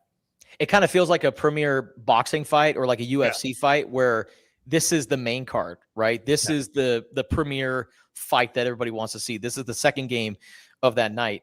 And I agree with you. I mean, and that's been the conversation all year long about these two teams, right? It's like, if you are east of Texas, you are talking about Michigan having the better roster. And if you're west of Texas, Arizona is the team that has the better roster. Well, now rubber meets the road. We're going to figure out who in fact has the better roster in a one-game scenario in front of 50,000 people or whatever. This is as good as it gets, man. This is, in my opinion, the best college basketball matchup of the season. Just two great teams that have been pounding their chest all year long. And, I mean, great resumes. I mean, when you look at the wins over ranked opponents and how they have won, I mean, both Michigan and Arizona, they have just absolutely throttled teams all year long. And now we get to see arguably the two best teams in college basketball meet. In my opinion, I think that this is the national championship. Whoever wins this game, I think will end up beating UConn or Illinois on Monday. Of the freshmen that get the attention that are all really good, Burries, Pete, and then Karchenkov, were all three expected to be this good, this fast? Were they that highly ranked coming out of high school? And I know Karchenkov, international player too. Kudos to you for pronouncing his last name correctly. Dusty May was like Harshanikov and said something else. John Calipari pronounced Anthony Delorio. So we've gotten a couple of interesting names over the last couple of weeks from the NCAA tournament. But the three freshmen, I mean, it's an interesting story just because if you look at Tommy Lloyd's teams at Arizona over the last, I mean, ever since he's been at Arizona, he's always relied on veterans. He's always had those guys that have that college basketball experience. And for the first time ever, he has three freshmen in the starting lineup. And, going into the season, my expectations, considering the tough non-conference schedule, and then, of course, Big 12 play, I'm like, okay, these freshmen, they're going to slowly, work their way in and then ramp up. And then right off the bat, Koa Pete, 35-5, one of the best debuts in Arizona history.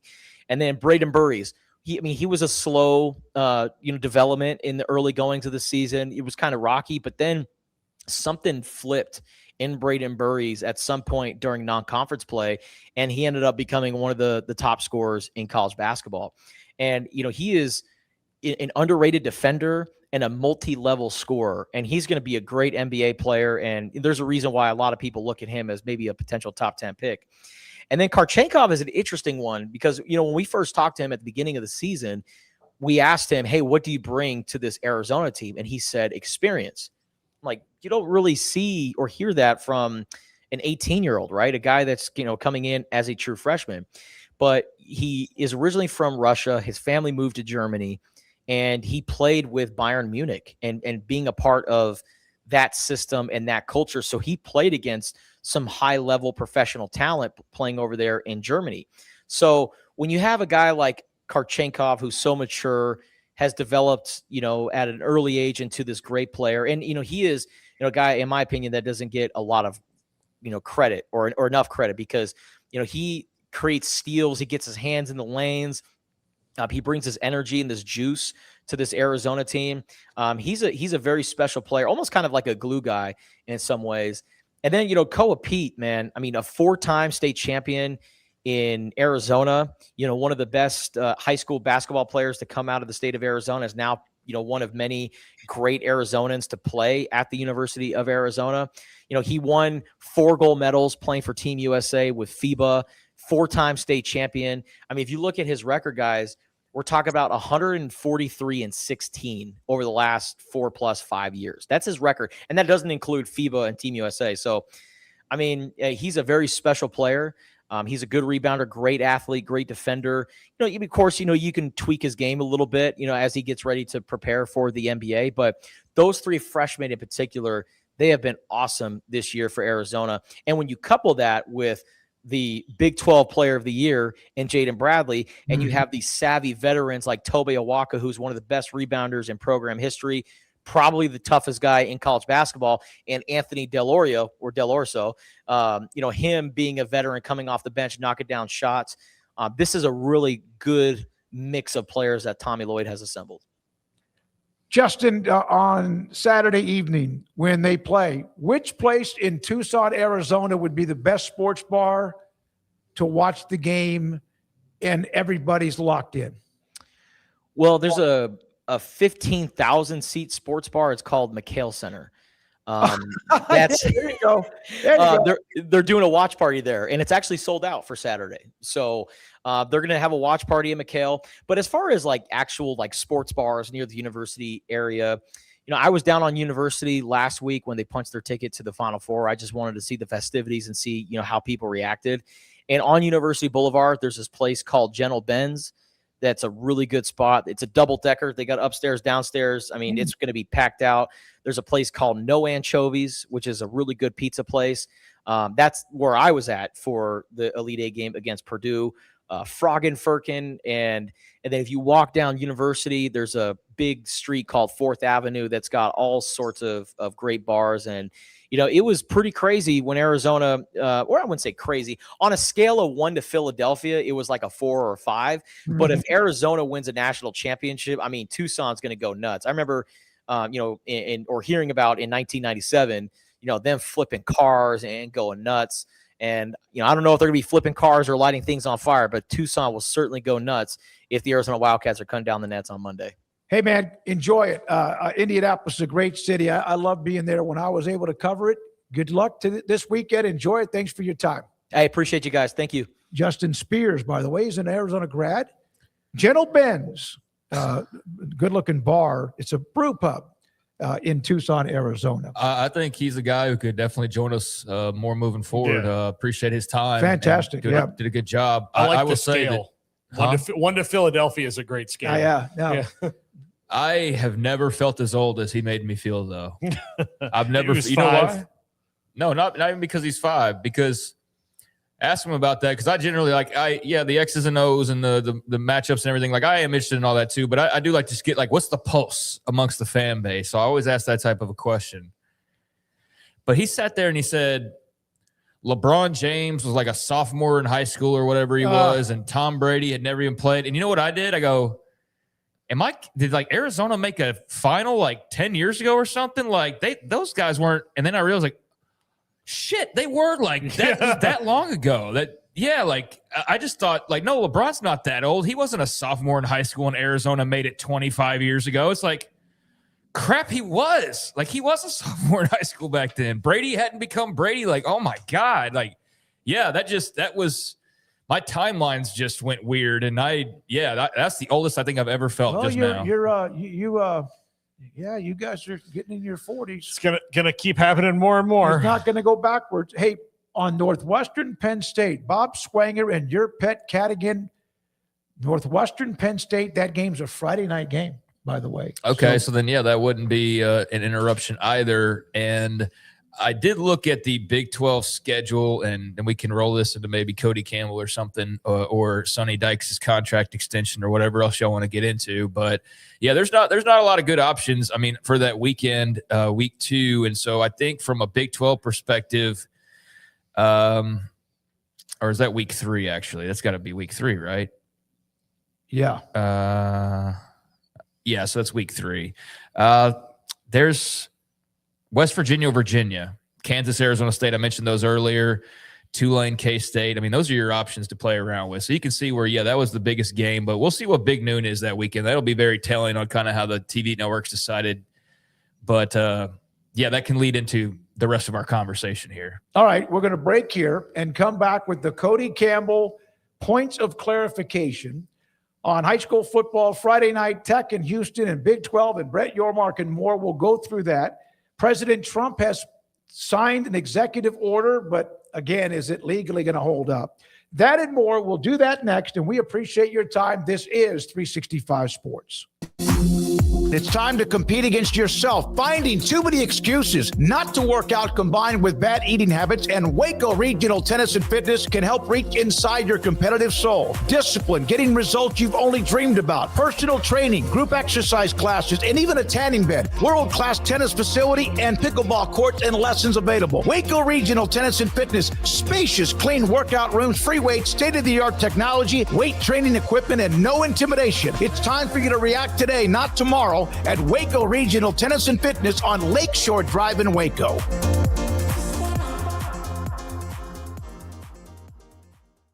If I had somebody that was looking for a car, I would definitely recommend Allen Samuels. The trust that I have, the care that they take, they genuinely want to take care of you. They really ask for your feedback when you go to the support department to make sure they're taking care of you in every way possible. So I really appreciate that they listen to your feedback. Like Allen Samuels always said, Waco has a lot to offer, and so do we at Allen Samuels Dodge Chrysler Jeep Ram Fiat. Come by, let's be friends.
This 5 o'clock hour is sponsored by Edward Jones Financial Advisors, Ben Erlinson and Brad Wilson in Waco, and Cam Heathcott in Conroe, with an individualized approach to addressing your financial needs, including education, savings, planning for retirement, and protection strategies. Edward Jones Financial Advisors, making sense of investing. Experience the difference for yourself. Now it's time for 365 Sports.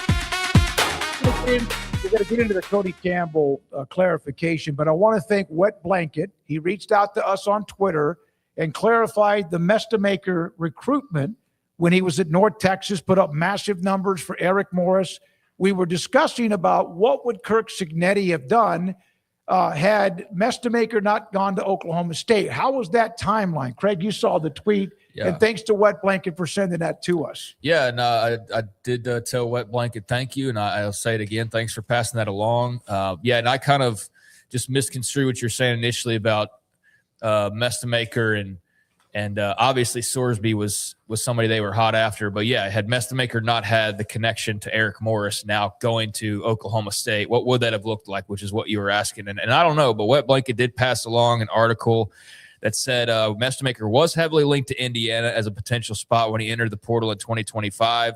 Some suggesting he was a top target. And then, yeah, despite that interest, he decided to go ahead and commit to Oklahoma State. And it's weird to see at the bottom of the tweet that Wet Blanket, or the picture that Wet Blanket sent, it's how things are nowadays, but it's just interesting to see Mestamaker committed to Oak State, signing a lucrative 2 years, $7 million+ deal. It's weird to say that. It's still hard for me sometimes to see the number. Not that I think it's great, but that I want to see the official numbers. You have to in the NFL. I mean, I'm just interested to see it, and then that way we can cut through like a $50 million roster, or is it a $7 million quarterback? Well, clearly he wasn't, right? Because that says otherwise, I think, but.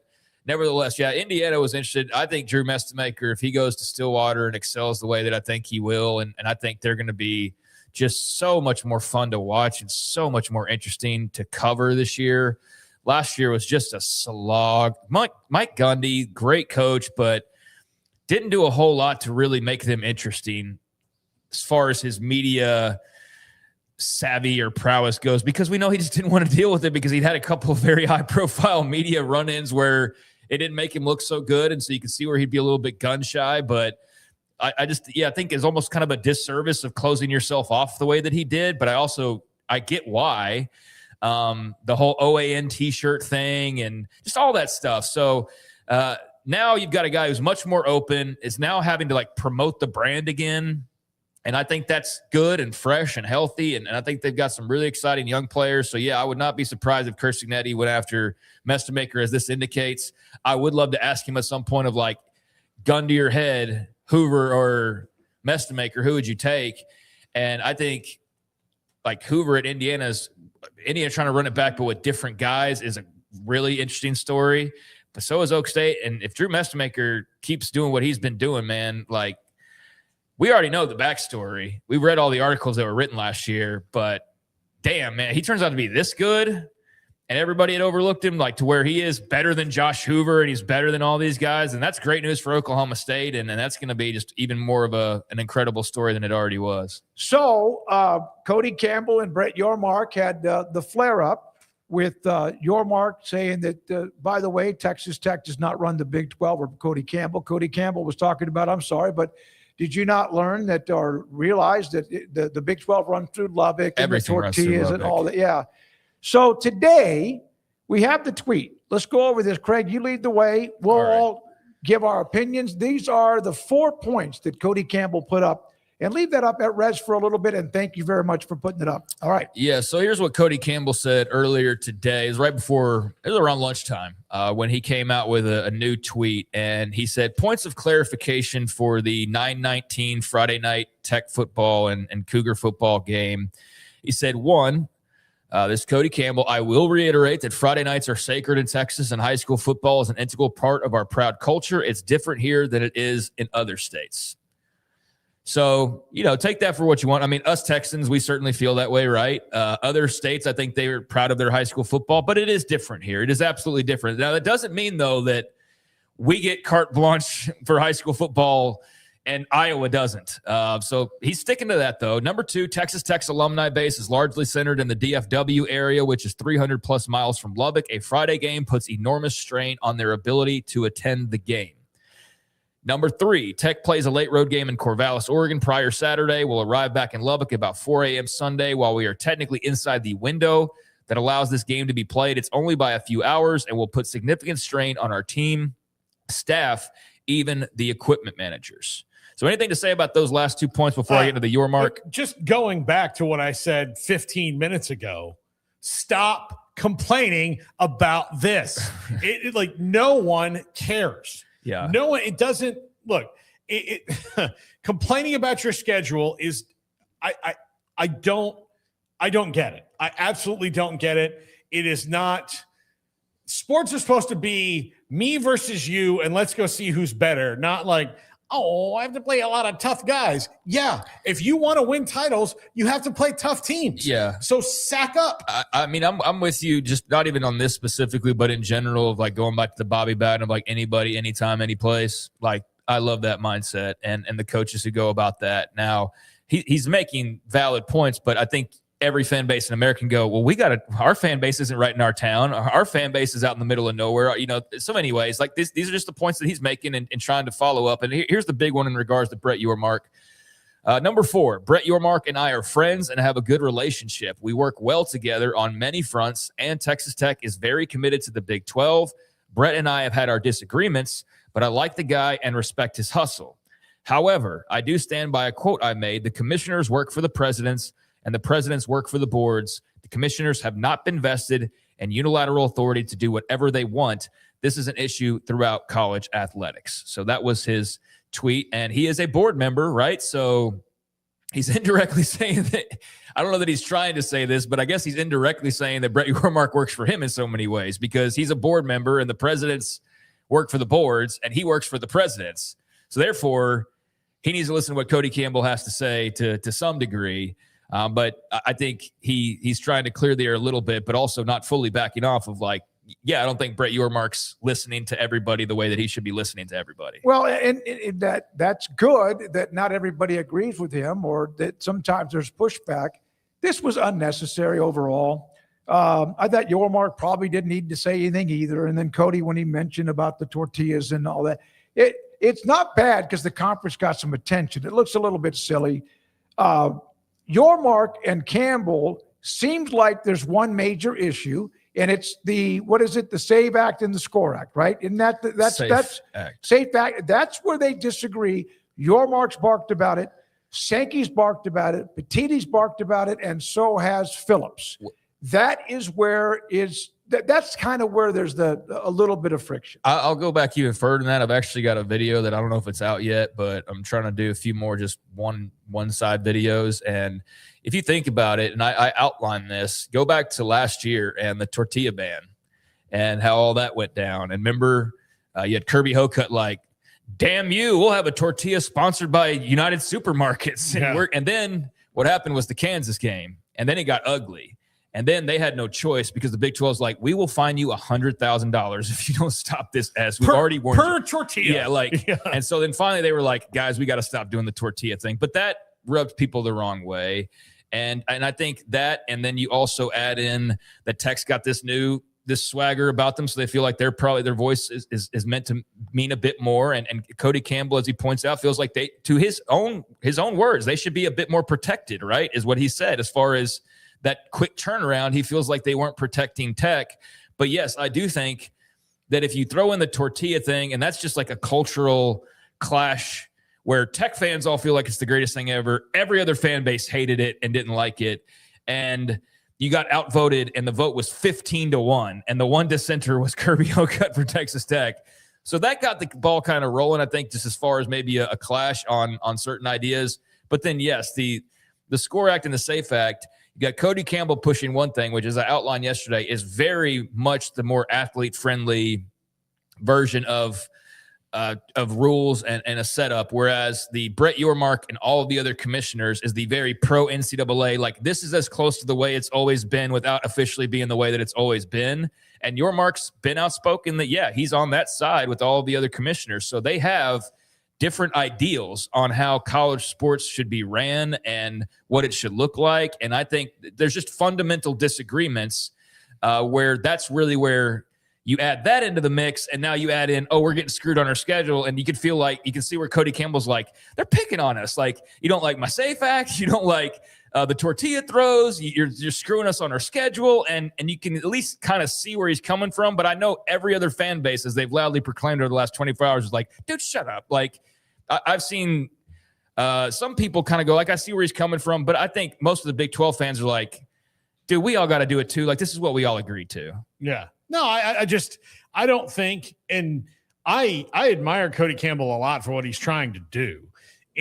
But I just don't think complaining about your schedule is a valid use of your time. I know what you're saying. I think in this case, it is about the schedule. You're exactly right. But I don't, I guess it is. Because he's complaining about who they're playing, when they're playing, what time they're playing, what day they're playing. And is this an avenue to get more eyes on, the cause or this or that, whatever? Okay, yeah, maybe. But I don't think that this advances.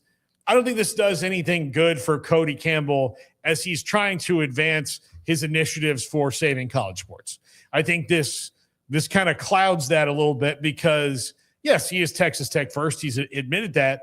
But if you're going to use these things, like high school football is a bigger deal in Texas. Well, I remember, Smokey, we remember when they had the early signing day. They announced it in December. And we were on the show with a legend named Butch Henry. We did a show together with him for a long time. And the thing that you said, now Butch, I convinced you, which is hard to do anyway, but Butch never backed off it. Your first instinct as guys who grew up in Texas high school football and all that were like, oh, the coaches in Texas are not going to like that. And my point was, well, there's 49 other states that don't give a crap whether those coaches like it or not. Well, the reason I said that was because it clashed with the championship weekend. I said, yeah. And you said that, but I said, yeah, that's all well and good for those 8 coaches that are, or 10 coaches that are going to be there. Whatever. But I know what you meant. But all those coaches. So you're talking about 10, 12, 20 coaches in the United States of America versus every other coach whose high school football season is done. That's just not going to hold water. And you're like, yeah, but all the guys come here like, yeah, they're not going to care. The 6A, especially the 2 6A or the 4-6A and the 4-5A coaches that are in those finals, that's still 8 coaches overall, that where most of the players from Texas are coming from schools like that. It's not going to matter. The same thing here with high school. If you go to most other states, like even Ohio or Pennsylvania where it's popular, Florida where it's semi-popular, look, if it comes down to it, people are going to choose their kids most of the time. So that just means that maybe Tech fans can't get to the game or they're not going to be able to watch it. But guess what we all have right now? This. Yeah, this thing. And we can watch it streaming. We can watch it. Here's one of the things and I have spoken to coaches about when it first, I remember their answers were, there's 20 championship games, whatever there might be, maybe not that many. And you're right. Some of them are 2A, 6-man, whatever. Is that it interrupts the week of preparing, but it only interrupts it out of 1,200 schools, maybe 18. Yeah. And you get used to it. Initially, it's like, oh my God, but you get used to it. And they have, and they will. And, Duncanville might have 20 guys signing the week before they're playing somebody, but that's also a good thing that why you're in the championship game too, because of the talent you have. Yeah, I mean, I don't know. What are y'all talking about the championship weekend in regards to specifically? No, like high school football. When they started the early signing period and moved part of it to December. Right. One of the blowbacks with the Texas High School Coaches Association was, wait a minute, we have It was initially one of the conflict of championship because they have games championship games Wednesday through Saturday. My point being that you're talking about like just this. All the other states have high school football on Friday night. Right. Like just this one, even though it's as big of a deal as it is. Yeah. Sorry, it's just one. I think there's a couple of other elements in play here too. Cody Campbell has a very highly ranked son. Yeah, his son's a big boy. Is playing high school football, and I think he's like class of 2029, and he's already got offers from pretty much everybody. He's as big as his dad. Yeah, at least a 4-star, if not a 5-star. So I'm sure he wants to watch him play. But you're right, you can do this. All right. No. He doesn't have to go to the Tech game. I know he's No. I know. I'm just saying that I think he wants to be able to do both, and now you can't do that because there's probably a Friday conflict. And then I also think of who is Texas Tech's head football coach, high school football coach. So is he going to go like, screw you, high school coaches? No, we got to play on. So they're sympathetic to the cause, and always will be, and that's understandable. But yeah, I think I side with most everybody. I think that's on the side of like, dude, everybody signed up. It's really not that big of a deal in the long run. I understand the passion and I respect standing up for what you think is the right move. And I think the comments about your mark and the presidents and the boards, and that's something deeper that I think they probably need to talk a bit more and get into. And we don't know those dynamics exactly, but that just seems like something that needs to probably be talked out a little bit more. And it will be. Yeah. There'll be a clearing of the year of that. But I'm glad that Cody Campbell clarified like his relationship with Yormark, and we're not leaving for the SEC or, although no, they're not. Everybody is looking to leave. Let's just make that very clear. But yeah, I understand the point made, but I also understand Colorado and West Virginia and UCF don't want to hear your BS about playing far games and weeknights and all those things. There's 10 games. Yeah. There's 10 games. I think the Big 12 has scheduled, 10 games on Fridays. Somebody's going to play on Friday, and sometimes it's going to be 2 Big 12 teams. It's part of the deal. And by the way, when TCU, before they joined, this is just a note, before they joined the Big 12, and Gary Patterson had them rolling, had the unbeaten team that won a Rose Bowl, they started playing all those Wednesdays and Thursday nights when they were a part of, the Mountain West or whoever it was. They did that, and guess what? They got eyeballs on them that allowed them to get better recruits, ended up joining the Big 12, and some of those, the Maction or whatever, that's just the way it is. And Yormark has pointed out that the Friday night games get better ratings. He said they got 64% bump. Which I don't know if that's I don't know about all that, but that's what he said. And no, they don't get better ratings. The ratings went up 64% from Friday night on the channels that play them, because usually there was nothing going on. So the ratings are higher on Friday night. So the ratings are higher on Friday nights on those specific networks that carry them, that were carrying other things before. And that's what the TV networks want. So that's who's calling the shots, not Brett Yormark ultimately. Brett Yormark, like I said earlier, he's got to do what's best for 16 schools. And he's got to keep that in mind. So everybody's going to have to give a little, no matter how many games you've won recently. But I understand Cody Campbell's point of view. Also understand, just to cover a couple of more bases of that I've seen talked about, of like, well, for season ticket holders and just fans in general. And he pointed this out as far as where they are and how most of their fan base lives in metros that are hours away. I understand that. That's valid. And then there's also the part about, although I do think there's plenty of people in Lubbock to fill the stands if you're not going to be able to make it. But I think also the other thing that I saw was, the recruiting side of things. And, well, that's a big in-state game. And then a lot of people pointed this like as a rivalry and the biggest game in the Big 12. And I think that's really overplaying it for right now, at least. Although they could end up being the two best teams when all said and done. But I don't think we're going to know that in week 3. But the recruiting side of it, it's just like, yeah, you won't be able to have recruits there for that Houston, Texas Tech game, but you got a bunch more home games. Like, it's never going to be perfect. You can't have it like, we want this because we want the recruits the way we want them, and we want their TV the way we want them, and we want the time the way we want it, and we want the, that kind of thing. You can't have everything sometimes, and that's just one of these situations. Oh, bummer, I can't go to the Houston game. I can go to any one of the other games, and Tech is still going to money whip you. Yeah, at the they're end going to if have they 7 want or 8 to. home games. Here's some responses in the chat room, and I know you want to go back to. Tough to have an official visit from a 5-star quarterback if that guy's playing a high school game on the same day. Well, there's other home games.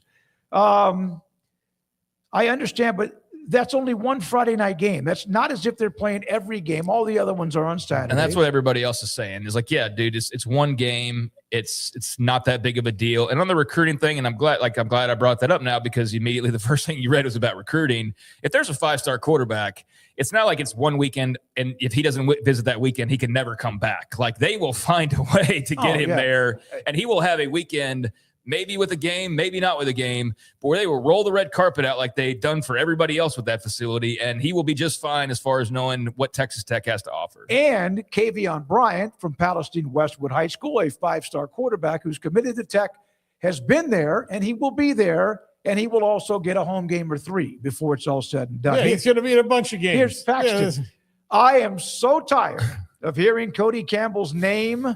Are the Big 12 people tired too? Okay. I wish that Texas could have been around for more Cody Campbell. Yeah, that would have been interesting to see. I did too. But Paxton, welcome to the rest of us about you guys. Yeah, Paxton. That's like the pot calling the kettle black for a long time. I'll just say, look, I'm not even going to criticize the Texas fans. I'm just saying, look, guys, this is what we dealt with. So now you know. So maybe look inward and say, oh, this is douchey. Yeah, we should do this. It's one of those things like, are we the bad guys? Yeah. But the problem with that is there's a lot of, like, what I imagine are probably teenage fans that want to be the bad guy. Yeah, and they embrace that. They embrace that. Here's from Old Barn Cat.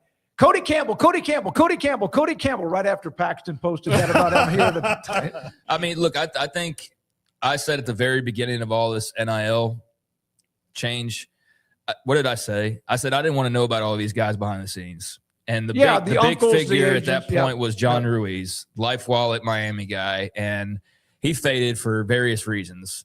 Although I think he's still around, he's not out front and like the face of NIL like he was there for the first few months when Miami was just like, damn the torpedoes and the rules, we're going to go get everybody. But Cody Campbell has become one of those people that I hoped that we wouldn't ever really know too much about. And it's inevitable that those types of people are now going to be more prominent and prevalent, especially somebody like him who's so involved in the legislation. It's not like he's just a booster. He's a booster. He's a Board of Regents chair. He's also a guy trying to completely change the entire model of college sports in so many ways, and is rubbing elbows with President Trump and all sorts of politicians on Capitol Hill. So he's not just your average booster. But I do think he's got the best intentions, but ultimately, it's all about Texas Tech first and foremost, because that's what you would expect it to be. So I've warmed up to having outsiders become more prominent in the game. And I do think he's probably going to be better than bad for it all, but I don't think that means that everything he says is going to be good necessarily. Nobody right? bats 1,000. Yeah, exactly. He's gonna step in some pile.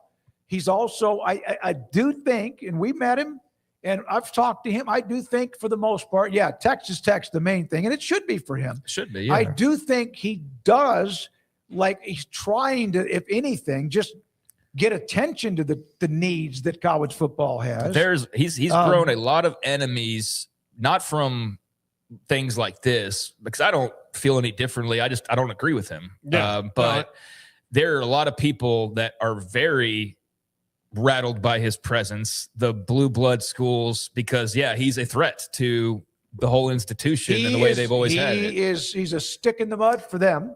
He's the part in your tooth you can't as get I out. Talked about earlier when yesterday when I read the differences between the SCORE Act and the SAFE Act, which I've kind of known, but like Paul sent us a graphic that really just lays it out and makes it easier to understand. And what he's trying to do with his act is mostly all for the benefit of everybody.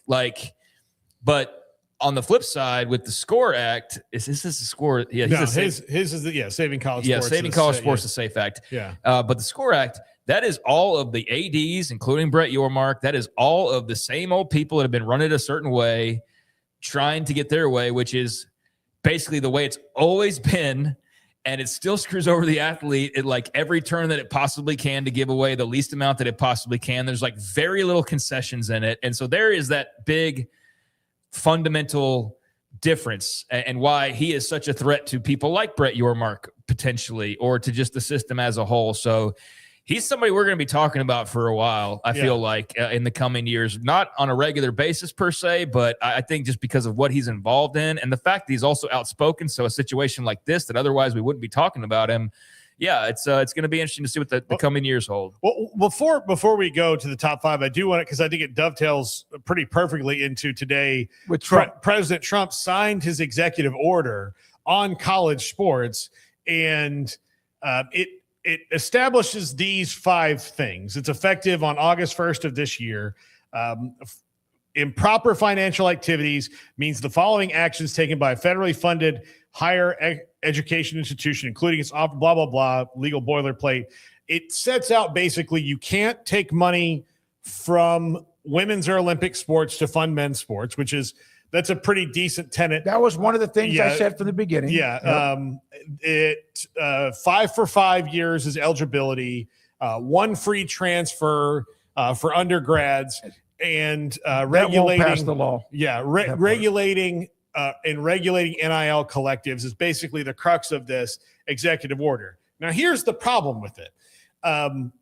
It is not a law. Executive orders are not laws. We have checks and balances in the country in that the president just can't say something and it's a law. That's not how it works. I understand that people may be confused about that given how this has gone under this current administration, but executive orders are not really worth the paper they're printed on, and they are supposed to be guidance for Congress to pass a law. So right now, schools are now being put in a bind because this flies in the face of already current laws and judicial rulings that are on the books. Okay. So you can't just overrule things that are on the books because you were elected president. It's going to be sued left and right. But let me ask you a question. Guess who was there for that, by the way? Huh? Guess who was in attendance for that? Was Cody Campbell there? Cody Campbell was there. But let me ask you guys a question. Take away anything else. With what he wants to do, how much of it do you agree with? Legally passable, sued, not going to. How much of it do you agree with? I need to take that back. I misread that. He was at the meeting. That's what it was being referred to. So I don't think he was there for the signing. But the points that he's trying to create are all things that we would want. Like basically, let's limit transfers and let's corral the crazy spending. Let's help support women's sports. I think the all one-time of that is transfer rule, the 5 for 5. Like I said, limiting transfers. Yeah. So I think all that's valid and that people are like, yeah, that's great. The problem with it is that it's not law, like Paul said, and what's going to happen now is that looks great, but now get ready for all the injunctions. And that's what's going to happen, just like you've seen with the eligibility cases where, hey, Trinidad, you can't play. Well, I'm going to go look for an injunction. And then guess what? I do get my 6th year, or maybe you don't. But that's what's going to happen is everybody's lawyers are going to line up and be like, nope, this isn't going to work. Well, and here's the other thing. A ton of this stuff has already been ruled on. Right. So you can't just write an executive order and say the courts are wrong. Okay, how about this part? Threatening to review federal government grants and contracts for schools and universities, potentially cut funding if they fail to comply with NCAA rules. That's a bunch more lawsuits. It's a bunch more lawsuits. Again, they don't have the proper jurisdiction to do this. And, I'm trying to keep this as down the middle as I possibly can here, but this is Tommy Tuberville and Donald Trump's kind of, answer to all this, because it's very what Tommy Tuberville introduced a week ago or earlier this week when it came to transfers. This is what they want. This is what the NCAA wants. Charlie Baker's already come out in support of it.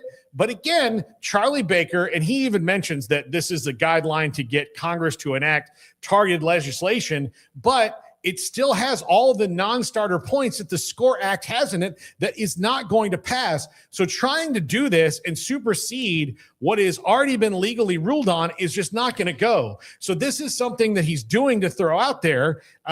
So they say, hey, look, I solved it. You didn't solve anything. You actually just threw gasoline on the legal fire that the NCAA has already been fighting. Well, he's got to make his constituents happy, and by at least trying to throw this out there is like, look, we're making an attempt. It shows like, well, if this doesn't happen, it's not my fault, right? Like, hey, I'm trying to get it done. It's Congress's fault, or it's whoever's fault. So it's an attempt, but I would say that he also acknowledged, the president, like immediately when signing this, is like, we're probably going to get sued for this. Yeah. Like, he said as much. He said, like, I know we're probably going to get sued for this, and also acknowledge basically do this or we'll take your funding away. And so, folks, I hope you've enjoyed the courtrooms in college athletics, because all this does is just create more of those stories, and we'll see where that goes. But I mean, like I said, with the meeting of all the luminaries earlier this month,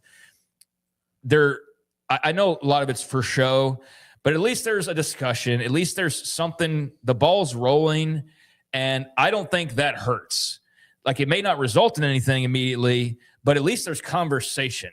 And at least through more conversation, maybe a commissioner does get more on the side of Cody Campbell eventually, or maybe they tweak some things that make more sense. So some conversation's better than none.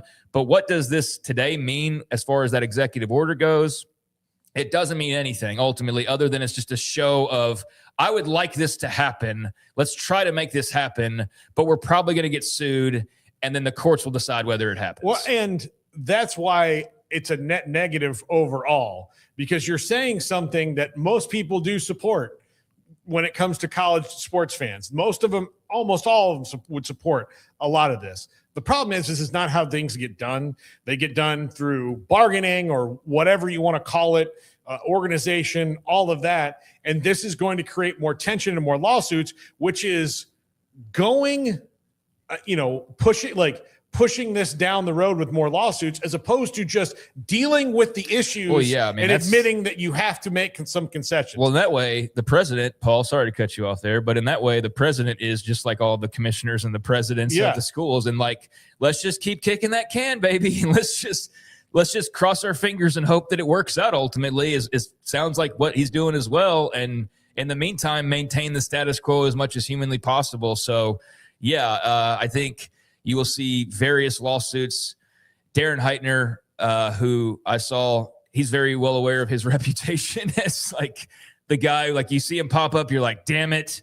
If you're trying to get some rules in college sports, he's already popped off. And it's like, well, if you hated seeing my name, like, get ready. Darren Heitner on April Fool's. I'm sorry, Craig, go ahead and finish what you're saying. No, he was just letting it be known that, like, for all the people that complain about when I get involved in things, like, let me get his exact quote here. I don't know. I missed it now. I'm sorry, but Darren Heitner on April Fool's Day said, I'm sorry. I have finally come to my senses that all of these things that college NCAA has been doing is actually good. Like, that was his April Fool's. Yeah. One note, there is, I don't want to it gets too legal, but there's a couple of things. Ross Dellinger wrote a pretty good. One of the things he's talking about as well, wanting to get rid of fraudulent NIL agencies who are not certified. I think that's just common freaking sense. Like that part of it is just, it's like the eligibility thing of, should we allow guys to play 7th years with a medical red shirt, a mental red shirt, a COVID year, a this and that? And you go, no, let's just use common sense. The Chandler Morris thing. Let's use common sense here. Yeah. And I think in that particular instance, like, that's another one of like, that should just be common sense, but it's not right now. All right. So there we are with the Cody Campbell. clarification and President Trump, the executive order. Hope you've enjoyed. We're not done. Paul Catalina's top 5 is next. This is Paul Catalina's Top 5. Welcome to Paul Catalina's Top 5, brought to you by Flag and Anthem. Go to flagandanthem.com. Use our promo code 365sports for a discount at checkout. And we put a lot of work into this one today, folks. Let me tell you. Heartbreaking Final Four losses. Number 5, Texas Tech, a 3 seed, falls to the number 1 overall seed, Virginia, in overtime in the championship game, 85-77. Look, Virginia, for most of the games in this season, even though they were the number 1 team in the country, did not score 85 points. They didn't score 77 points. Most of their games were in the 60s because they smothered you on defense. This game offensively went exactly how Texas Tech wanted it to go in regulation and still went into overtime, and Virginia won mostly because of that smothering defense and the fact that they got hot shooting in overtime. You never know when it's going to happen. Number 4, we're going to double dip in 2025. First, we're going to talk about the pain of Duke, who back-to-back years has heartbreaking losses in the NCAA tournament under John Shire. Of course, just last weekend, UConn beats them at the buzzer, and here, Houston beat them after they were up by 9 in the waning minutes. Houston comes back and wins and heads to the championship game. This is casting a pall over John Shire's so far excellent reign as the head coach at Duke, but he keeps losing games in big spots, including a 19-point collapse last week to UConn. Now let's stay all the way in the Wayback Machine in 2025 and go to number 3, Houston. From joy to pain as they fall to Florida in the national championship game, 65-63, and didn't even get a shot off at the end of the game with a chance to win or tie.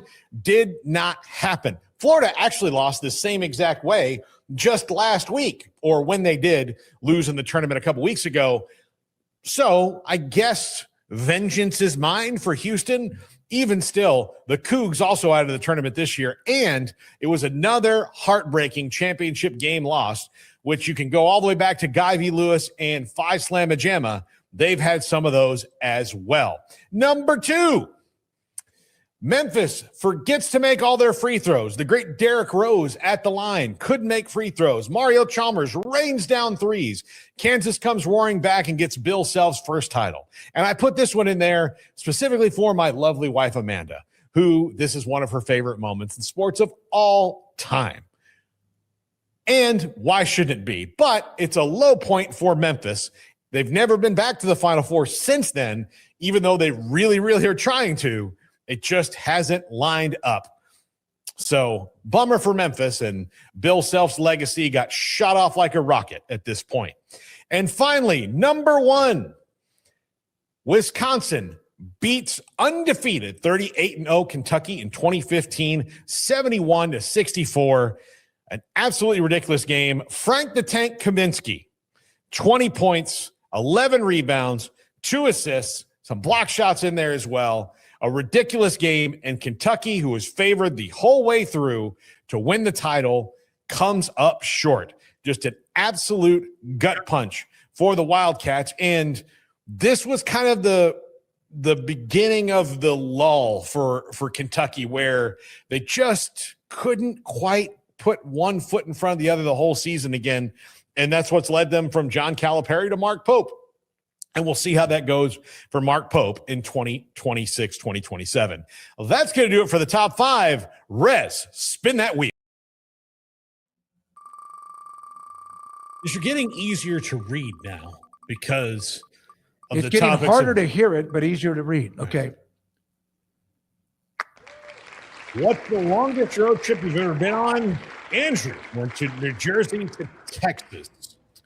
I haven't been on a super long road trip. I think the most would be Texas to Florida. So that's not really that bad compared to super cross country. I've only been like halfway across the country as far as pure road trips go. When I was almost 5 years old, my dad got transferred from Westchester, Pennsylvania, where I'm super glad we don't live because I don't want to say something like Hoagies.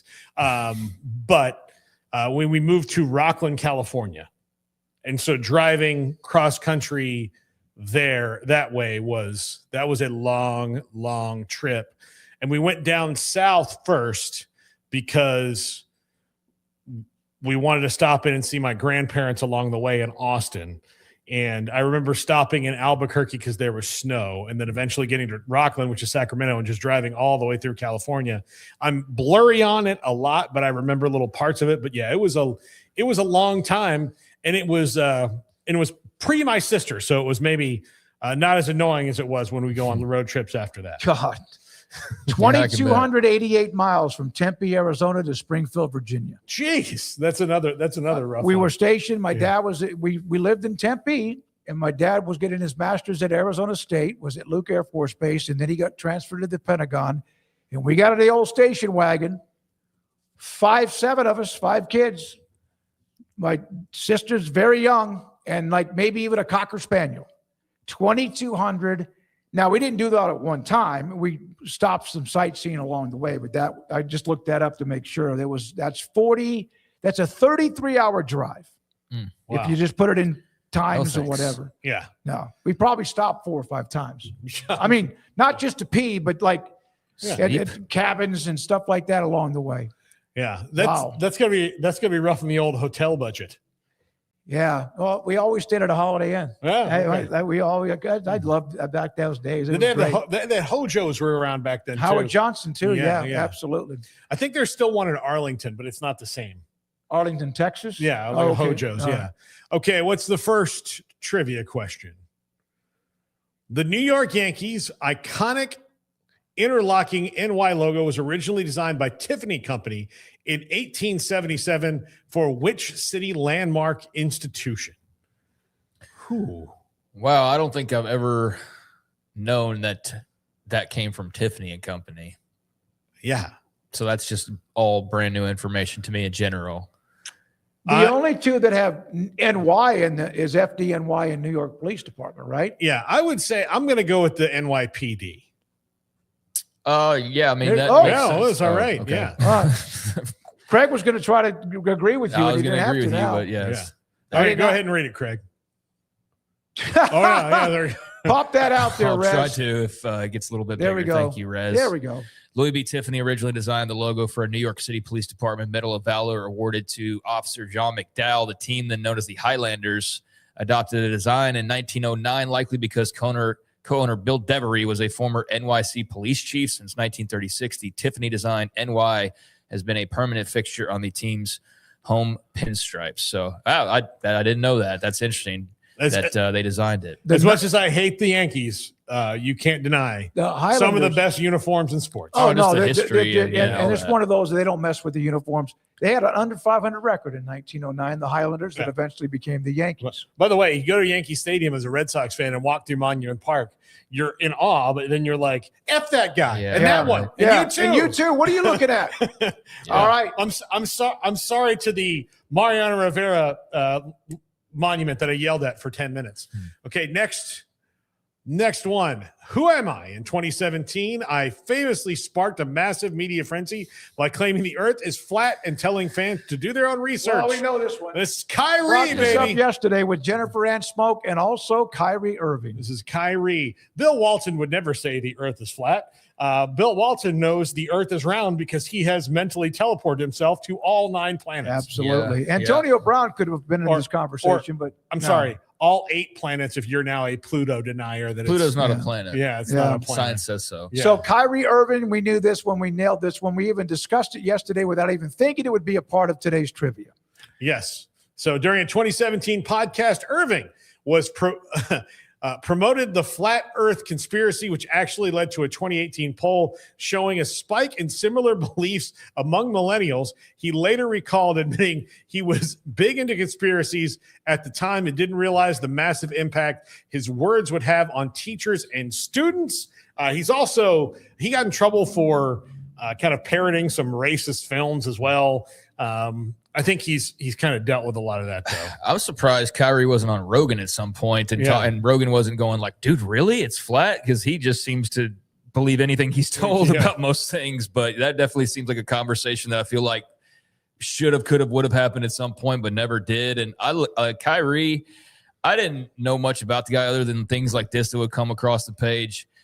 He didn't do himself any favors as far as the markets he was in and the amount of press coverage he got. They also went after him, and he gave them plenty of fodder. Mm-hmm. But as a Dallas Maverick, he's been awesome, man. Yeah. Like I've actually, and not because it's like my team, because it's not anymore, but it allowed, not because he's on my team suddenly he's a good guy. I'm not one of those people. I think he grew up. I think he grew up and matured, and I think he just, he became wiser, and he's actually a really smart, interesting dude.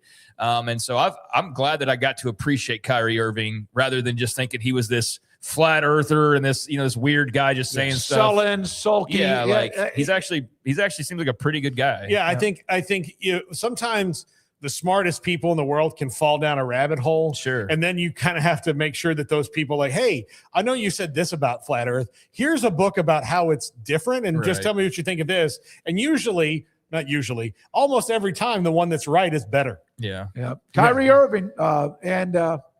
So there's that. Now let's go to the poll results from earlier today. Whose side are you on? Friday Night Lights feud, Cody Campbell, Paxton, Cody Campbell, or Brett Yormark, and Yormark with a slight edge. Yeah. He wins the vote. Well, we have a lot of Tech fans watching and a lot of people in Texas who love high school football. So I'm not surprised this is a close vote. No, I think it's a combination of Tech fans. And yes, like you said, there are just people who love Texas high school football. I mean, do we even have time to get into it? It wouldn't take me long. I mean, what do you think about high school football being preserved and a college game airing on the same night?